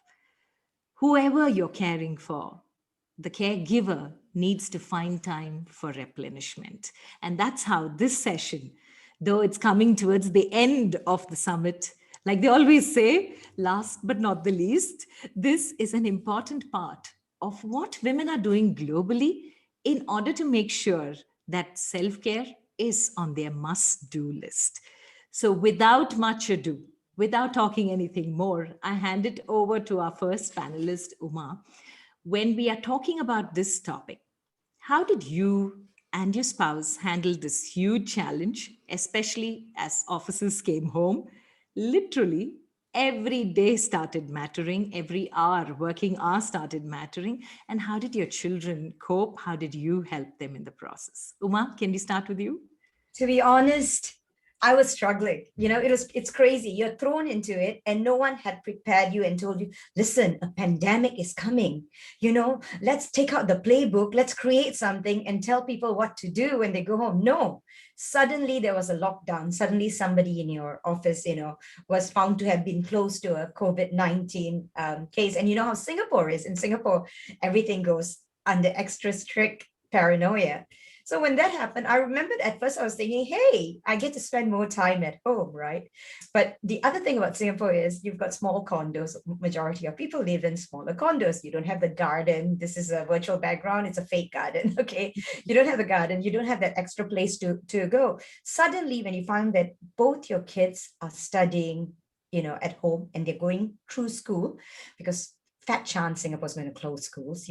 You're going to do it at home, but it's still going to be everything, from 9 to 2 p.m. The kids are at home. The husband needs a space for him to work from home. And then I needed a space to work from home. And then on top of that, you had to manage educating the kids, because suddenly the teachers, you felt like you were not just a parent and working, you were also a teacher suddenly, because you had to mark their work. You had to take pictures of all their work, make PDFs. It was crazy. And I was struggling. But in the end, as time went on, the normal of the new normal slowly set in. And that's when I realized that hey, as much as I'm managing this, I need to be aware that this has changed, right? What I thought, all those old rules I used to bring in for work-life balance don't apply anymore, because balance looks a little different in a pandemic. Before, I used to go to work, then I'd come home, and then people would be apologetic when they bug me after those hours. My clients would be apologetic. They say, sorry, Uma, but I need this urgently. And I'd say, sure, let me get back to you after I put my kids to bed or after I've given my kids dinner, right? Which was understandable. Now, the safe place, the place that's supposed to be their home, right? For my kids understand, because when I'm picking up the phone at home, it means mom is saying sorry to her boss or her client. Now the meetings are in my bedroom. Literally, I'm right now sitting in my bedroom and I'm having this call with you all. And my kids would come into their safe place, their home, their mom's master bedroom, and they want to make noise and they want to jump on the bed, and I have to go while I'm doing my Zoom call. Work has encroached into their safe places and I'm chasing them out of it. And that's when I realized, hey, that's the first change. I need to be aware of it. The dining table has become my husband's working space, right? No longer is it only, before I used to yell at the kids if they put things on the dining table. Keep it clean, it's only for eating. Now, what do you say? The router, everything else is there, right? Files. I had to accept that things have changed, and there are areas of the house that have been seconded to a different aspect of my life. The second thing I had to do was sit my kids down and explain to them that this was happening. It didn't mean that they were not important. It only meant that because of what's happening around the world, and this is happening everywhere, mom needs to tell you, when you come in, please knock the door. Don't knock it like you're angry and banging at it. Knock it gently. And then, you can come in and sit down and watch me do my work. That's fine. So I've got my own. I can still not be distracted. But just understand that during these hours, I have to work. And then I had to work around that. The third thing I had to do was, remember how when you go, you would come back from work and then you'd plan time around after or before work for your kids? Yeah. Now I've made it in such a way where I've rethought what that balance looks like. So instead of before and after, in between, if I have a break from work or from a meeting and my kids are coming back from school, I'm literally pointing there because that's the door. I spend that 30 minutes or 45 minutes with them. Why don't we watch a sitcom outside, right? Obviously, I have to make sure the husband doesn't have anything to do in the living room. Or why don't we play a game? Or why don't we go through your homework now?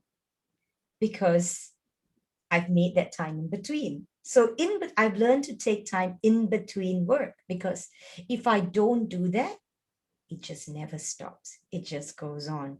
And the fourth thing that I've learned is how human it makes me. I think I was telling you all a story, when we were doing our rehearsals, how I was doing a very big pitch to my client who was, clients in two countries, in Spain and in France, right? And I was in the midst of pitching, and then suddenly I got a text message saying that my son was lost. He hadn't come home. He'd taken a bus and had gone somewhere else, adventures. On the day of my pitch, he decides to try taking a bus.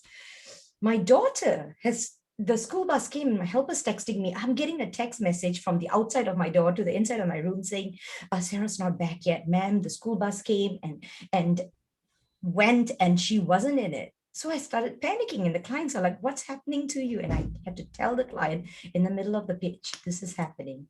And, the client was a woman. She looked at me and said, listen, my pitch can wait.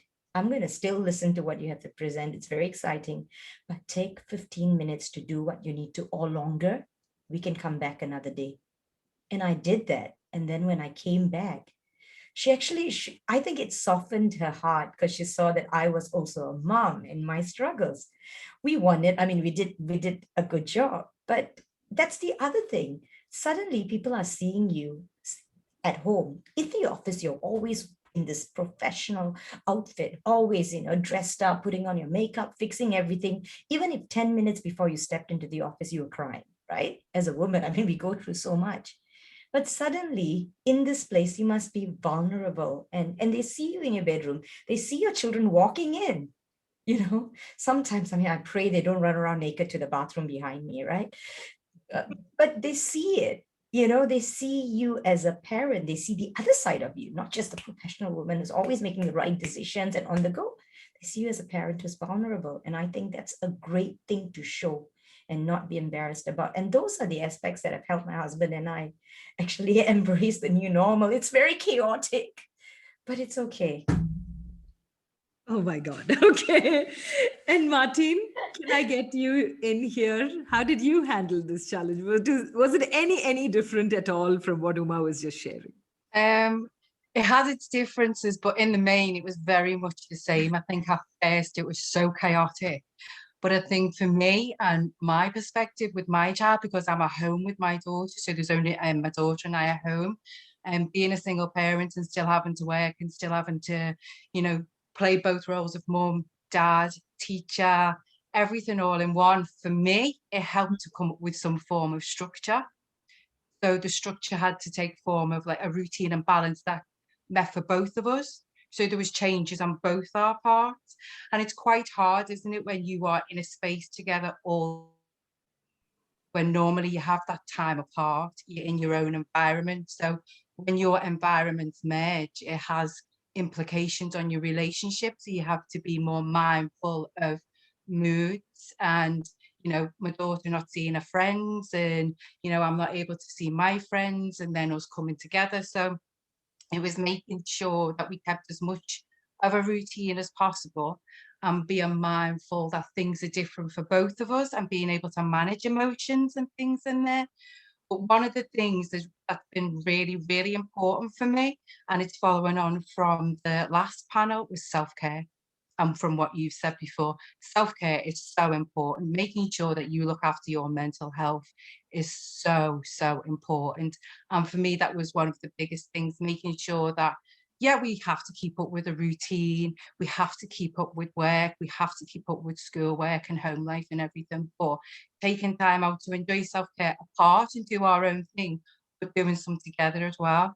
So we get to enjoy it together as our little family. So yeah, that's been a massive instrumental part for me, definitely. Okay, so we'll continue with you and then go to Uma on the next question that I have, because it's connected to what you just said. With regard to the cultural and the societal norms that influences parenting, because we know now this so-called work from home and school at home is going to continue for some more time. So with the way things are going, cases rising, especially in India, suddenly there's been a surge in the number of cases in the different cities. So people don't know what's happening. And in such a scenario, what are the kind of influences that you as a parent are seeing on yourself, and has it affected you as a parent, as an individual, and as a mother especially? Yeah, I suppose when you look at everything that is going on in the world today, it changes day by day. Everything changes so much. And it's just making sure that, as much as you can keep yourself adaptable, being adaptable to the change and not worrying too much about what's coming and just living in the moment. Because when you are trying to figure out what's going on far ahead, like, oh, what's going to happen in the next 2 weeks, or what's going to happen here or there, you start literally like panicking. It can be so like anxiety invoking, you know. So it is just about staying in the moment and just doing what you can when you can with the tools that you've got and giving it your best. Yeah, and just keeping calm. There's so many influences out there, and if you take them all on board, it can become very overwhelming indeed. So, Uma, in this case, would yours be any different from what Martin just said? What are the kind of societal norms you need to still heed to in the role that you play? I think overall, societal cultural norms, I think women have it harder working from home, right? Because especially in our Asian culture, I think around the world, right? You think even today, right? We were going to view a house and the man looked at me, and he was showing me the kitchen and he said, oh, he turned to my husband and he said, oh, this is the place for your, this is your wife's domain. And my daughter snapped back, turned around, looked at me and she whispered, sexist. And how old is she? I'm really curious. She's 10. She'll be 11 at the end of the year. She's tiny. It's hilarious. And then she came out and said, Dad, I didn't like that man. But sexist or not, culturally, there's this whole idea that women are expected to, as long as you're at home, you need to put breakfast on the table. You need to put lunch on the table. You need to give tea at tea time. And in between have your meetings and get the kids dressed up and do all those things, in a lot of ways, I'm lucky because I've got help. My husband's been trained not to think like that, right? He tries to step in. But there are things that my kids expect mommy to do. They want me. Like the husband will go, he will try to teach them in 5 minutes. That's a bit of frustration and they fight. And then my son's like, Mom, I don't want to do it with Dad. So to me, I'm like, it's not about who's doing it. It's the fact that I need the kid to finish his homework and get it over with. So I step in and I try and help him. So there's that whole thing. But I've also learned that sometimes things don't have to be perfect. It's okay to let it go. It's okay for it to fall flat and fail. Everybody will be alive. Nobody's going to die from that, right? The only person who gets stressed from me trying to perfect everything is actually me, my husband sometimes, because it's like, why do you need to? For example, to me, before, when things were normal, I would think, okay, I need to spend X amount of time with Sarah. I need to spend X amount of time with Daniel. And I need to make sure that my husband spends X amount of time. So all the kids get equal, nice little pieces of the pie, equal amounts of all our time. But now I've come to realize that, listen, there are some things that I'm stronger at, right? And my daughter enjoys certain things that I do a lot more than my son enjoys. Right. And my son enjoys playing chess with my husband. It doesn't mean that he doesn't like me. He's just growing more into this. He's going to be 13. He's learning to do all these manly things with the husband and he wants to do it. It's fine. Let it go. Don't try and drag him into, doing some things like walking around and looking at butterflies with me, which I like doing. Right. And don't make your daughter do things with a father that she doesn't want to do. It's okay. As long as both kids feel loved, that is the priority. I think as women, we take too much on. That's so perfectly put, because now I realize globally it's the same problem with women, that we want everything done perfectly like it is supposed to be up here. Yeah. And I think that has been one of the best things COVID did to us. The biggest teachers in recent time has been COVID, and the best teacher because she told us, I would say she very confidently, for being such a strict teacher, that just stay home and learn your life lessons. So what did you do, Uma? You seem to be a very chirpy, happy person. So I'm sure me time is important to you. So what did you do in order to detox from the Zoom fatigue that most people complain about and found your moments of self-nurturing and self-care? I make sure I take time to work out.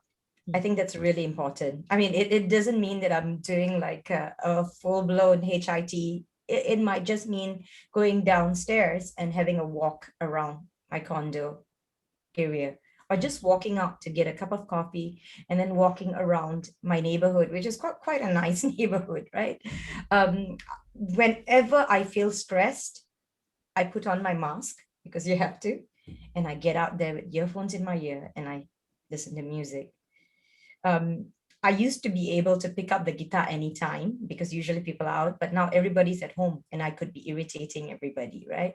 But sometimes at night when everyone's asleep, even if it's 2 a.m, I would wake up and I feel I need to do that. I've got clinical ADHD. So sometimes not having that space actually drives me nuts. I can physically feel myself vibrating. It's like, you're vibrating. I think you need to go out and do something, right? I literally, I mean, my friends used to tell me, what, you know, but spending that time, and I'm also I'm a spiritual person. So I do enjoy like reading my Bible, or I enjoy spending that time praying, or taking time. My kids used to laugh that God's moms shrink because I'm always sitting down and talking about my problems, having a good cry for an hour. And then after that, I feel good, right? That's important. I also have been teaching my kids to do that, right? My husband does it on his own capacity. He does his bonsai, but I've been teaching my kids to take that time, to find that time to release themselves, to not just always be online or doing activities or even studying or doing homework, but find that time to find who they are. I think that's really, really important. Whatever it is for you as a woman, you need to find what that is that gives you that release and make that time for yourself. I also find time to go on dates with my husband. Now, it used to be at night, but since we're at home and we have to have lunch, now we do date lunch. So things have shifted, but they're not bad. You don't need to be dark to be romantic. That's what I'm saying. Okay, well put. I won't take anything away from that because dark comedy has a very different meaning any which way. And Martin, with you, what are you doing to make sure? Because you just said that you're a single mom too. So how are you handling the pressures? I suppose when everything first happened, I wasn't really handling them well at all. Everything was like topsy-turvy, up in the air, and it was just like, so finding some calmness in all of the madness that was going on. So for me, one of the things I advocate as being a mental health practitioner is self-care. It's so important. And, I'll scream it from the rooftops. Everybody needs time out for self-care.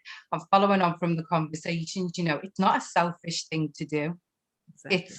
It's the whole, the oxygen mask on the aeroplane. You have to provide yourself with self-care and fill your cup up first, because you can't pour from an empty cup. So the things I do is, for me, is to make sure that I take at least an hour out of every day to spend time with myself. So during that hour, it will be reading some like self-development books. It will be affirmations, gratitudes, exercise, meditation every day without fail. And I always do from 6 a.m. till 7 a.m. every morning. And then, it instills, as a woman and being a single parent, I'm raising a daughter too. She's 11, so she's just a little bit older than your daughter, Uma. And, I have to lead by example. Yes.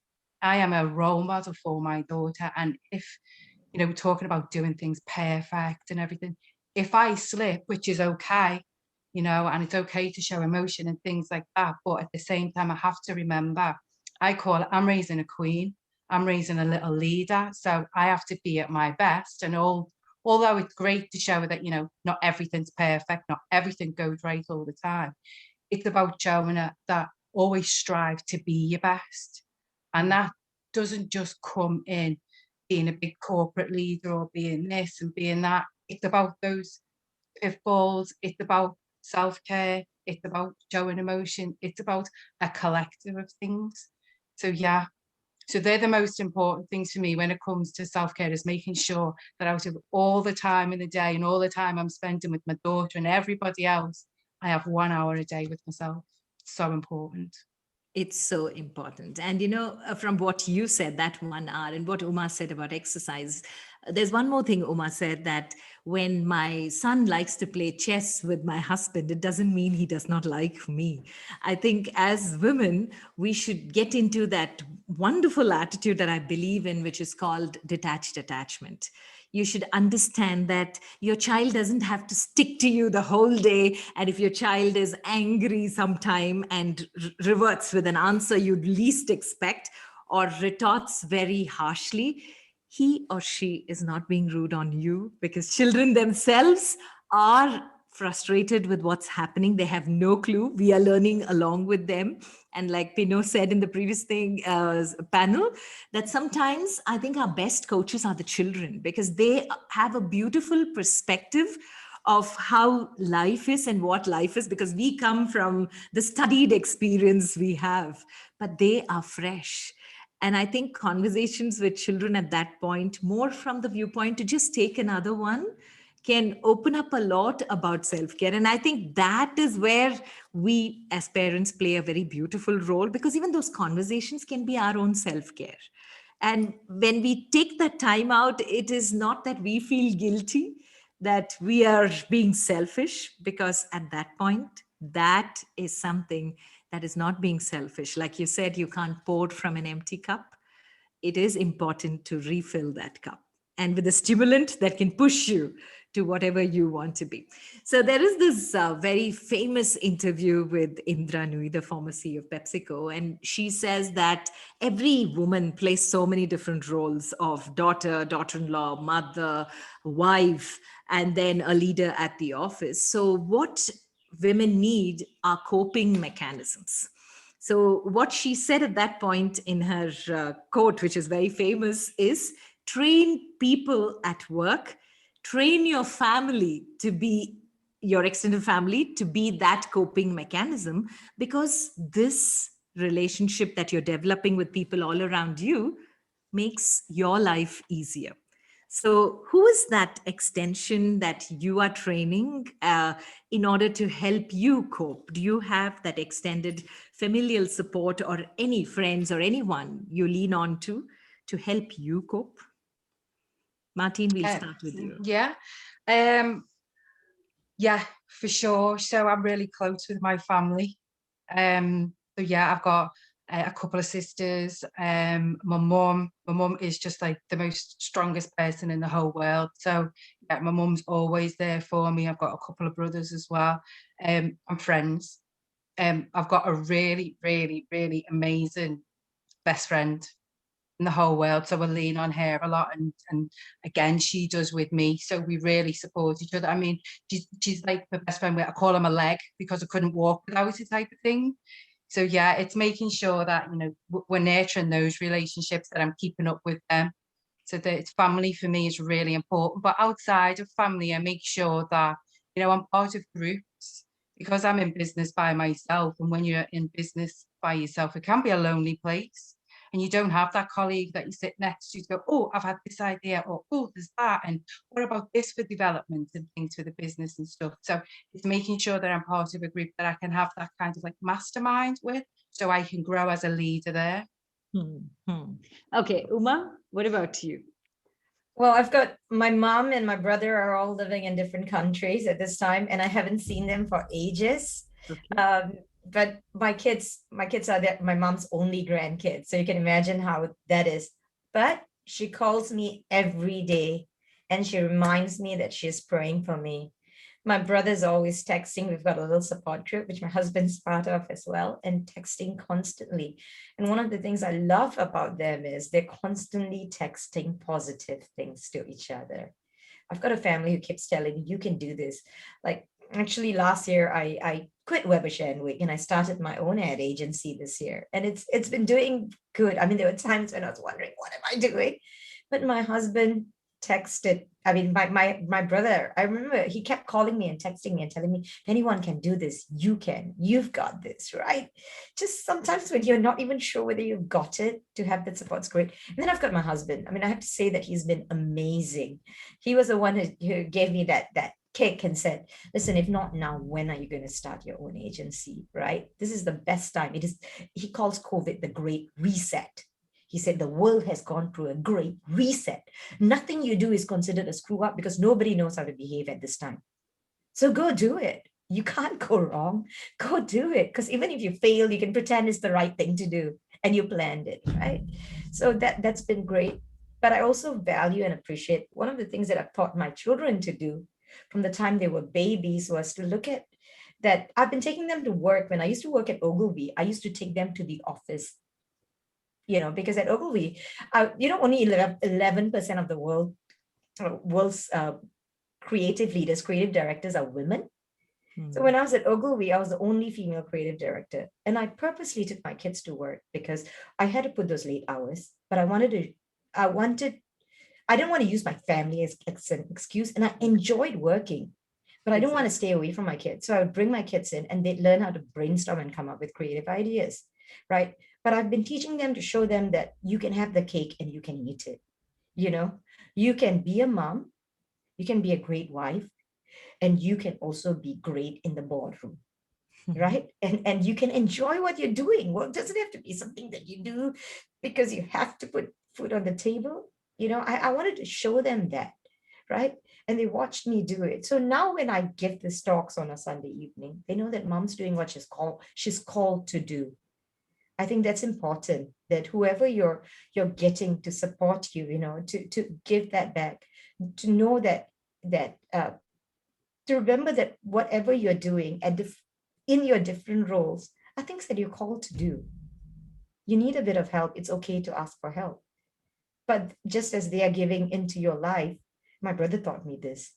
People want to help you. When you ask them for help, you're doing them a favor because you're giving them an opportunity to sow into your life, right? So to me, I also want to give back to them. Exactly. Ask.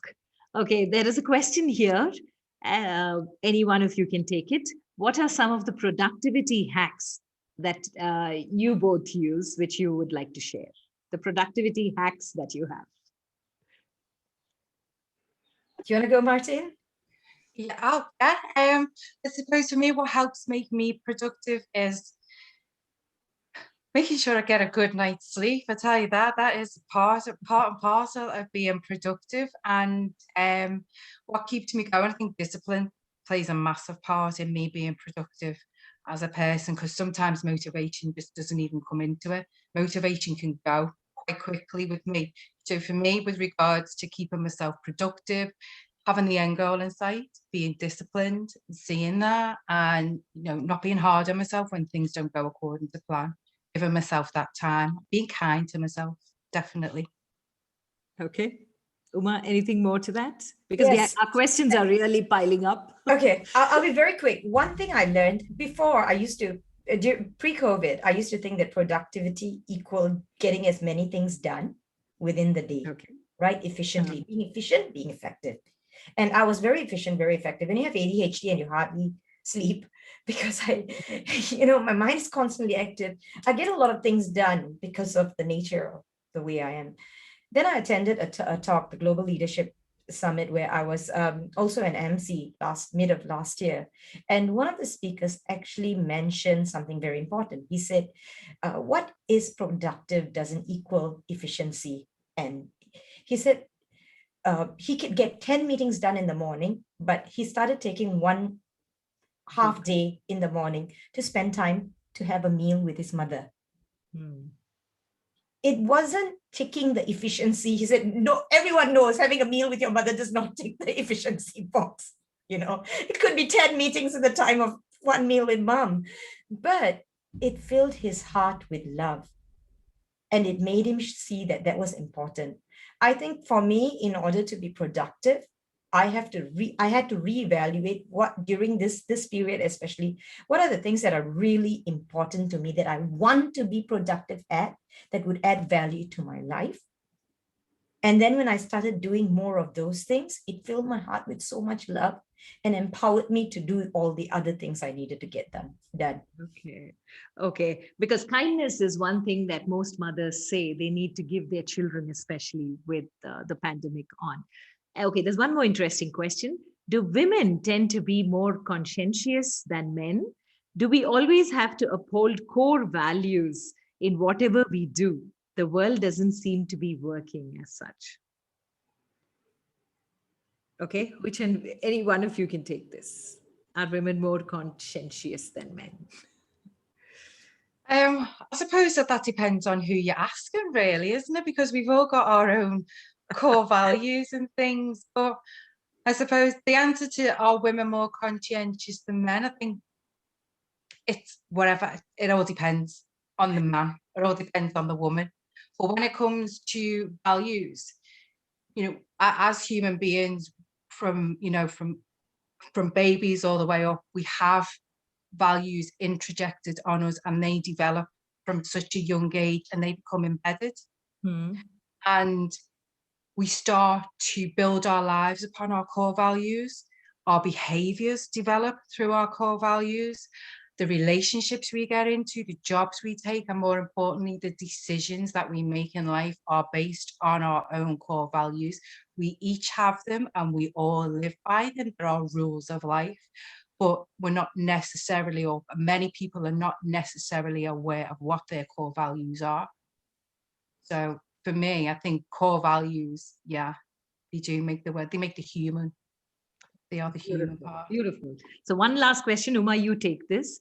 What is going to be done to broken relationships which may surely erupt when women are going to be given leadership roles? For example, between marriages where the woman has risen to a top position, between co-workers where a woman has been promoted, between church members where the pastor may give a leadership role to a woman, whilst men may be competing for the same role, and in government agencies, any of these places.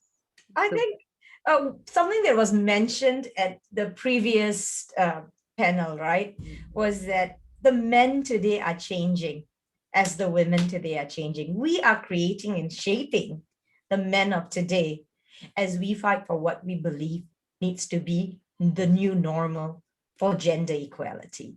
Right. So I really am. I understand that there would be people. Okay. When I was at Ogilvy, I remember there was one year, so many people in leadership position were dismissed for sexual misconduct or ill treatment of women, hitting, abusing a woman at the workplace. Right. I mean, these were people who were like in senior positions. Some of them were my bosses. Right. And for years in advertising, those rules were not there. And then suddenly, all in a span of 6 months, the code of conduct changed and everybody was afraid. There are people who were following the code of conduct because they genuinely believed it. But majority of the people were following the code of conduct because they were forced to accept it, right? Because they were afraid for their jobs. Suddenly, the same way women were afraid that if they complained about their bosses for touching or saying something inappropriate, they might lose their jobs. A while back, right? Suddenly the tables were turned. To me, I feel that as long as there are laws that are put in place, whether people do it purposefully, intentionally, or because they're forced to protect women, eventually what starts as a law will become a habit. People will start accepting it. Yeah. The same way for years, advertising made by men has been stating what is creative, what is acceptable, and what is a norm, and that women should be running around fields in white pants to advertise sanitary napkin, which so does not happen to any woman. The same way that's become, so this is what a sanitary napkin should look like. And a lot of women have accepted it because that's what we've been accustomed to, right? I think eventually as we fight this fight, which is why we need to continue, that it is not whether male or female should be in positions of leadership, but the best person should be there. And as we redefine what best looks like, because we can't just see it from a very male perspective, these are the great characteristics of a leader. We are looking at them from very male set of laws or parameters right now. As long as we have our voice and we help to make that happen, irrespective of who's upset or who's angry, as I think it's easier in terms of a work environment, as long as there are laws to protect the woman. There will be people who defy you, who do not. I've been in situations where, as a female leader, I know that some men under me did not respect me simply because I'm a woman. They turned their bodies around. You can see it from their body language. But I've many times stepped in to champion their cause. And the very fact that I'm a woman, I don't think men would do that. The very fact that I've been compassionate and decided to go at that situation with a bit more compassion. And I have a son, right? And sometimes I've started looking at colleagues as I would my children. I'm thinking, okay, what can I do to hack this situation? How do I fix this? This guy doesn't like me. How do I win him over, right? That's what I think. As long as I think women, I genuinely believe that women can win this battle of not being popular because of who we are and our makeup, right? I think it's a bit harder in the marriage situation. But I think once it becomes a societal norm and a cultural norm, right, which it is slowly shifting towards, eventually men will start accepting it's okay for the wife to have a higher position or be in a position of leadership. I know many men who are house husbands whose wives are holding positions of leadership. Once they realize how comfortable that is, they've been quite happy. But when that transition very, very powerful, Uma, because I think as mothers, that's the onus we carry. If we make our sons trust that, they are the next generation of men going out there. And like Rumi said, every word that you said just resonates here, where he said that we seek outside the wonders we carry within us. So take that time to find out who you can truly be.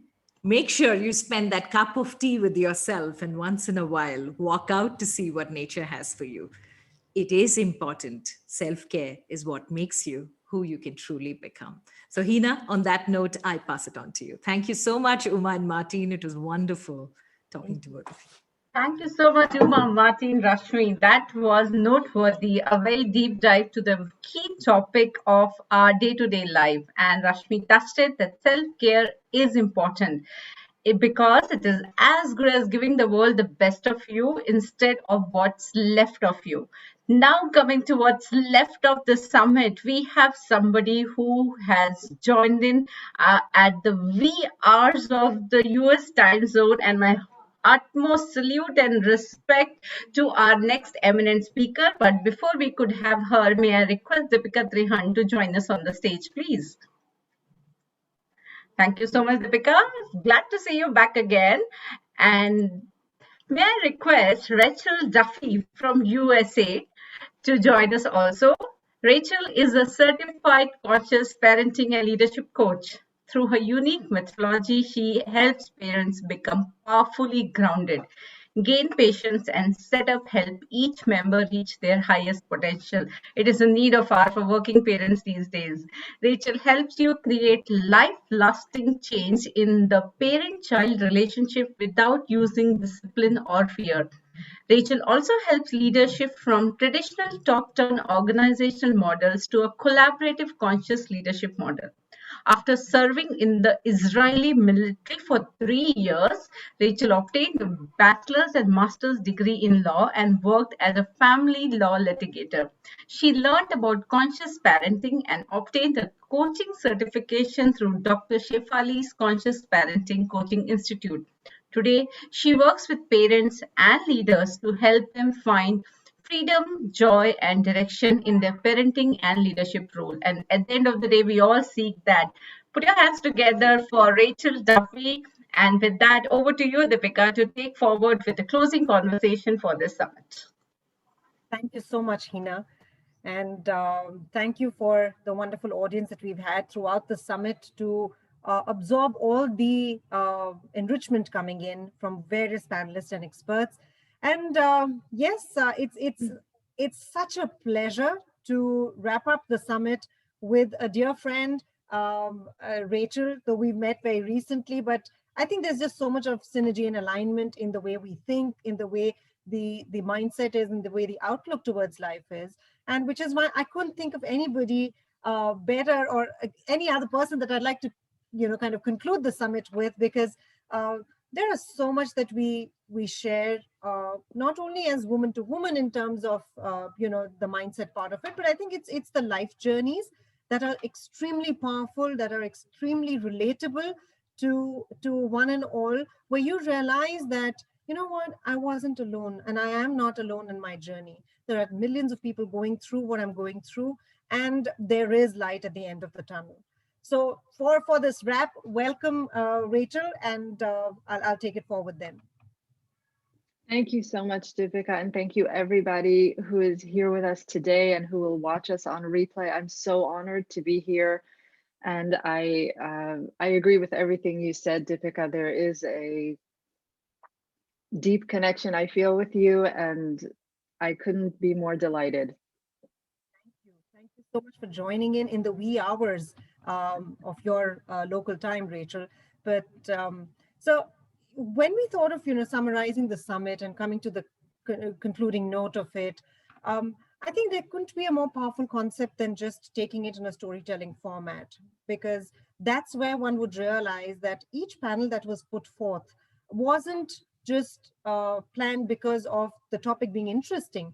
Rather than being interesting, the topic was very relevant, and positioning of each topic was also equally relevant, because that's a cycle that we experience as women professionals at the workplace. And that's why I would give the baton on to Rachel to talk a little about imposter. And we'll then revisit all the panels that we went through. In just a couple of minutes per panel, we're just going to give how relatable it is to women who are in leadership positions, to women who are achieving in life, but who've also been through the journey that we've been talking about. To you, Rachel. Yes, absolutely. Thank you. And I listened to the panel on imposter syndrome from yesterday, which was incredible. And I want us to remember every human has imposter syndrome. And even very famous, very successful women like Oprah and Michelle Obama and Beyonce have spoken publicly about their own personal grapples with imposter syndrome. And from my personal experience, I can share, I consider myself to be, I call myself a double immigrant, because I immigrated to the United States as a baby. And so I'm American, but I'm not American born. And my parents speak English with a very heavy Israeli accent. So I've had my fair share of imposter syndrome in and out of the workplace around issues of not fitting in. But I also consider myself an immigrant to Israel, because I moved back there with my parents when I was 12, and I had to learn how to read and write. And I never felt a sense of belonging, or I never felt a sense of fitting in there, despite the fact that I was born there.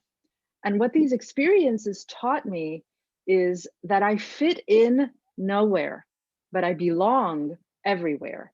And what I mean by that is I fit in nowhere because I'm different. I may speak different or look different. Maybe I believe in different things, but that's okay. I belong everywhere because I am unique. And what I bring to the table is of value because it is different, because it doesn't fit in. And so I've done my personal work, my inner work, to realize that where I truly belong is within myself. That is the power and the grounding that I carry with me in every arena that I visit, wherever I go, doesn't matter where it is in the world. And Arthi spoke beautifully about this point in the panel. So I don't want to talk too much about that, but I want to bring up a different aspect of imposter syndrome. In addition to doing our own internal work, imposter syndrome affects high achievers and high performers disproportionately more than other segments of the population.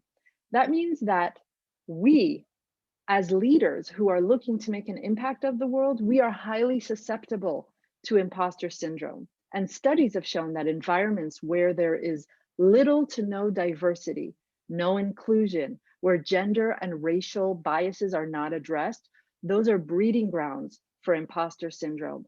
So as we think collectively as leaders about what we can do as a society, as people who are defining the future of leadership, we must pay attention to these systemic racial and other biases in our cultures and our corporations, in order to minimize the effect of imposter syndrome on ourselves as well as on our employees and our partners? Deepika, to you.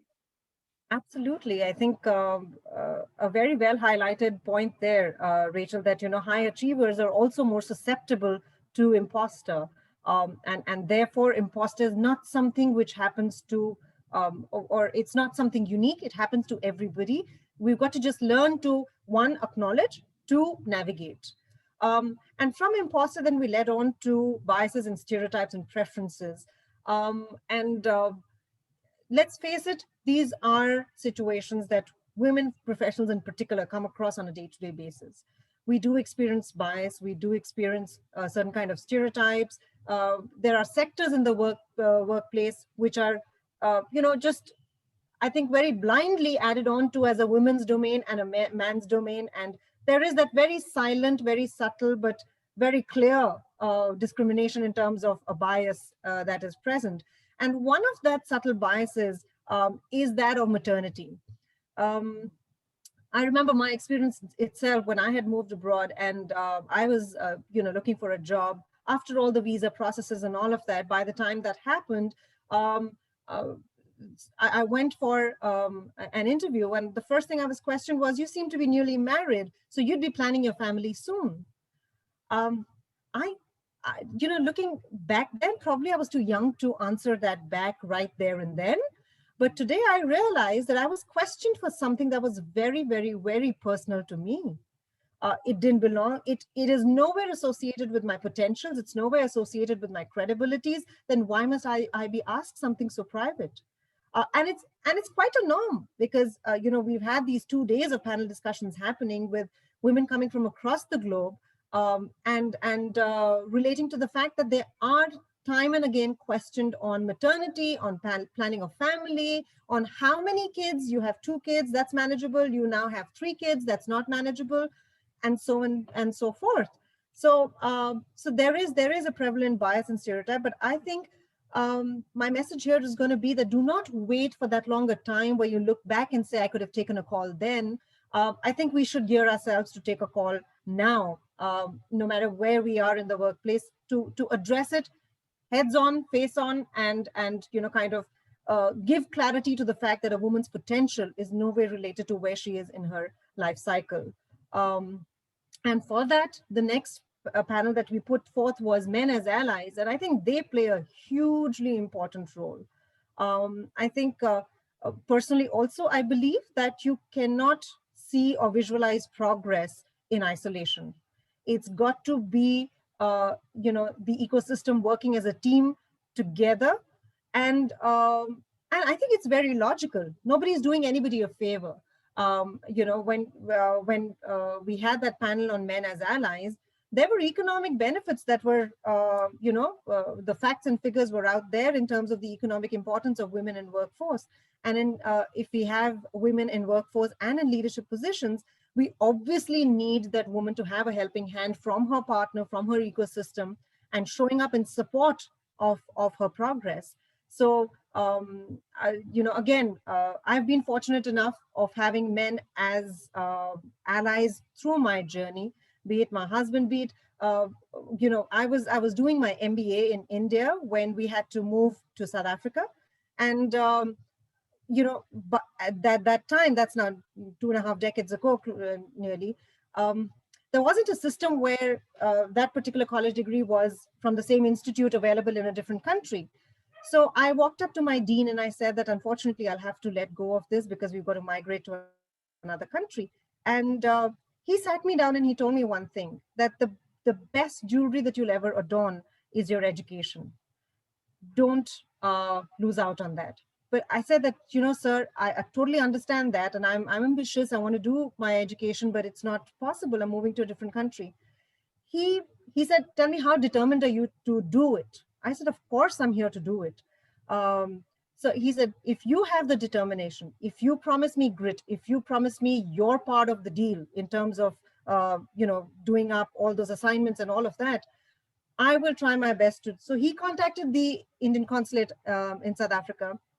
He contacted the organization in which my husband was there in South Africa, and he ensured that there is a proper confidential ecosystem that was built where I could give my exams even being out of the country without them officially being there. So he says that you've got to, one, have clarity whether you want to take it forward or not. And when you have clarity, you've got to speak out what you want, and then you will have people coming forth in support. And if you don't, make sure you keep on asking, because once you have your ask clear, you will receive that.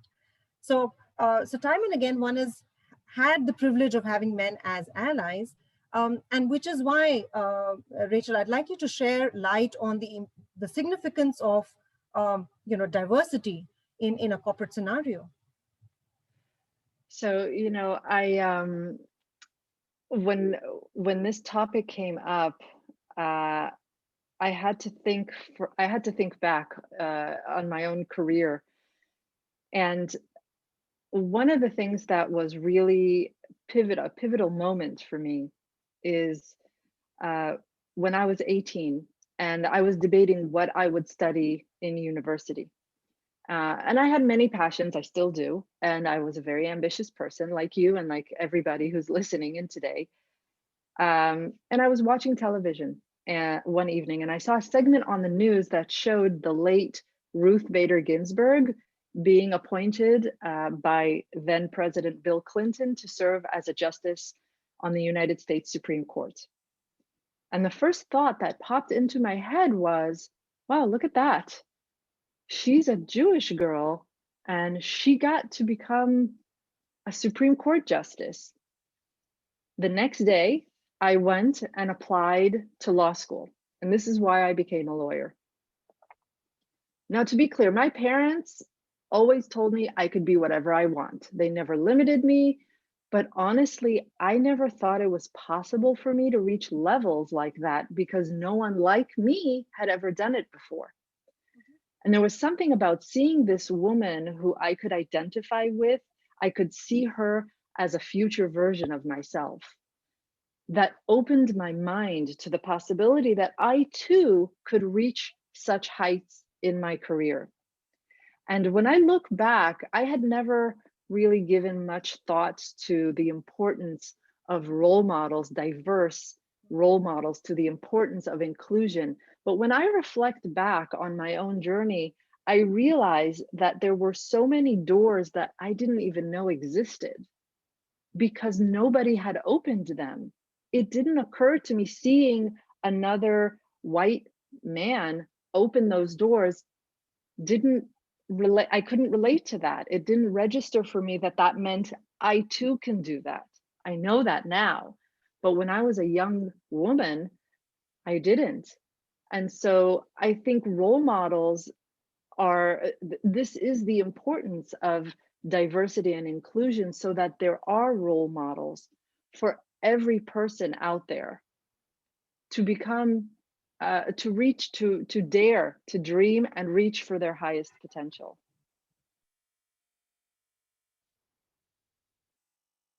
Absolutely. And role models will come into being only when we have people, especially women, coming forth and investing in their own selves, irrespective. So often, that's something I repeatedly say, that often women depend on their professional or personal ecosystems to give them that nudge to, kind of be identified as a professional who needs to now take on the leadership role. And then they kind of figure out ways in terms of how can she be helped and led on to the leadership ladder and things like that. And I personally focus that your life is your book. You've got to hold the pen to author it. So your leadership growth, your progress is got to be your prerogative. It has to be on your to-do list, and you've got to take that step forward, invest in self, and own your progress.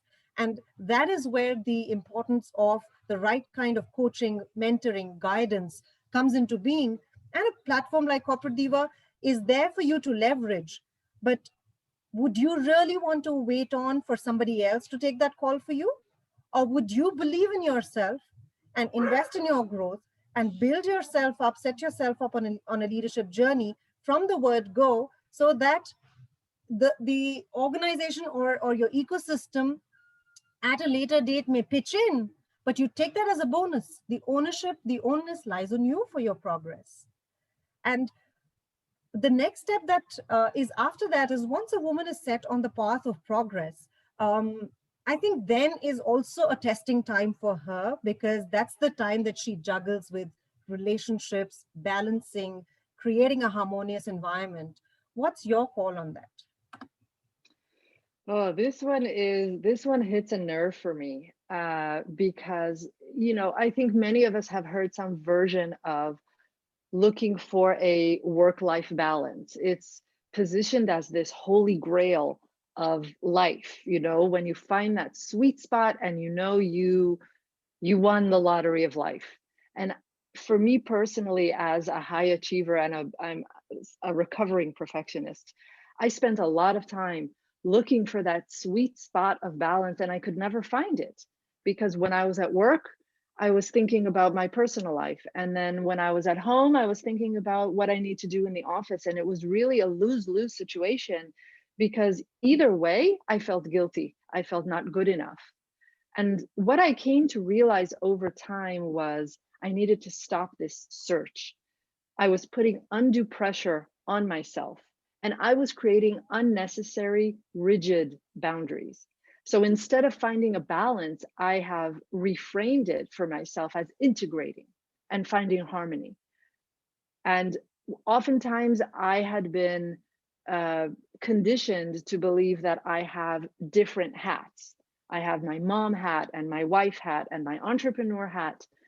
And what I realized is I wear all the hats at any given moment. I am not switching on and off in between, but I am wearing all the hats at any given moment. So yes, we can be talking about women's leadership right now, and in an hour, I'm making breakfast for my kids.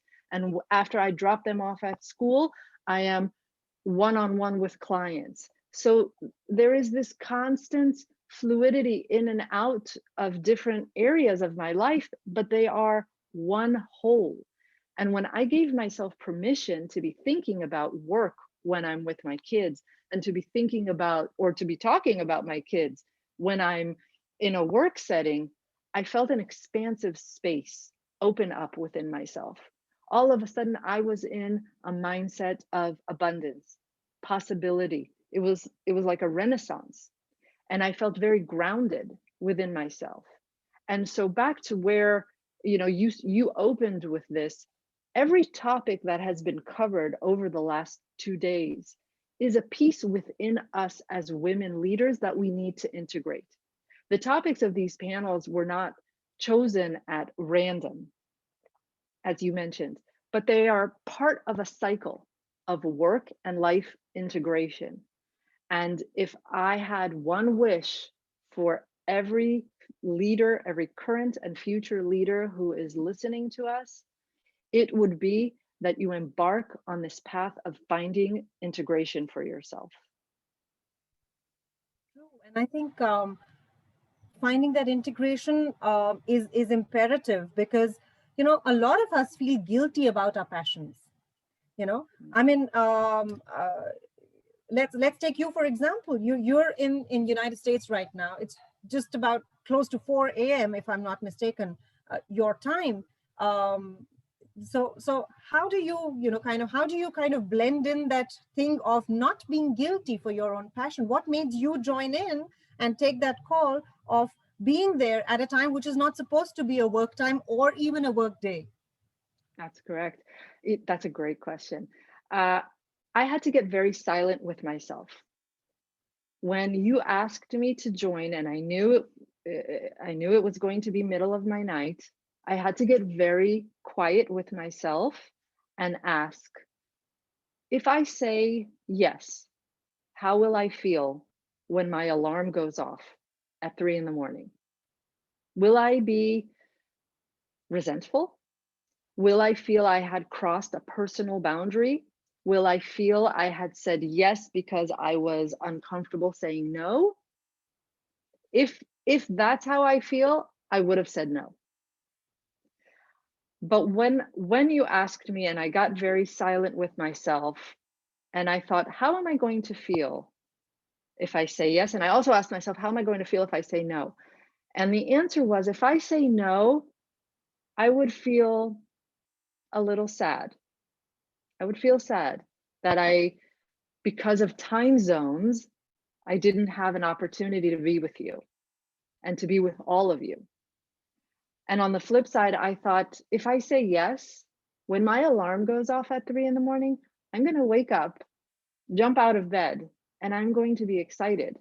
And that is exactly what happened. I am absolutely delighted to be here. I feel that what I'm doing right now is not a cross of my personal boundaries. On the contrary, I feel I am being true to myself because I felt that I really wanted to do this.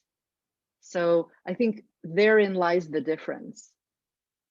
That's such a profound takeaway for the audience here, that whenever there's a tough call to be taken, shift to a zone of silence with self, put yourself into both the scenarios, and evaluate both sides of the coin, and trust your gut as to how you feel in either situation, and take that call as to how would you feel.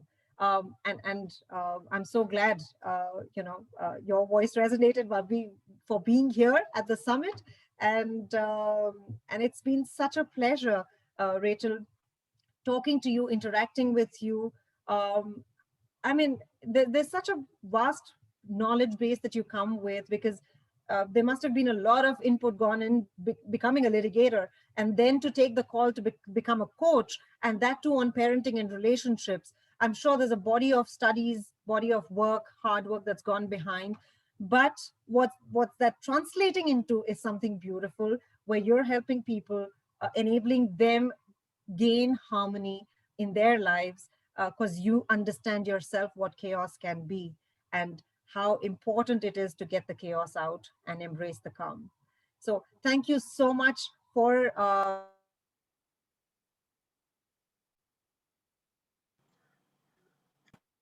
You're on mute, Deepika. Thank you so much for joining us, Rachel. And I'm so glad that you took that call for yourself to embrace your passion and not be apologetic or guilty about it. Thanks a lot. Thank you for having me. A pleasure. And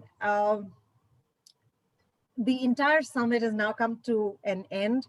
And this beautiful curation of such meaningful topics would not have been possible with great Samaritans as team members behind scenes. For that, my sincere gratitude to Hina Seni, who's literally been the backbone of the summit in terms of logistics and being the master of ceremony, coordinating the entire event flow. But along with her was Tanusima and Dola Haldar, who worked and soaked themselves deep into research in terms of coming up with the right topics, the right content, doing their research, getting the statistics and facts that back up every question that was asked on the summit. And most importantly, the male Samaritan, Inderpreet Singh, who came forth to handle the logistics and the tech part of the summit, which enabled a seamless and a flawless execution of the entire summit. Kudos to the team, and thank you to each and every dignitary, expert, our navigators, and the team for making this a grand success.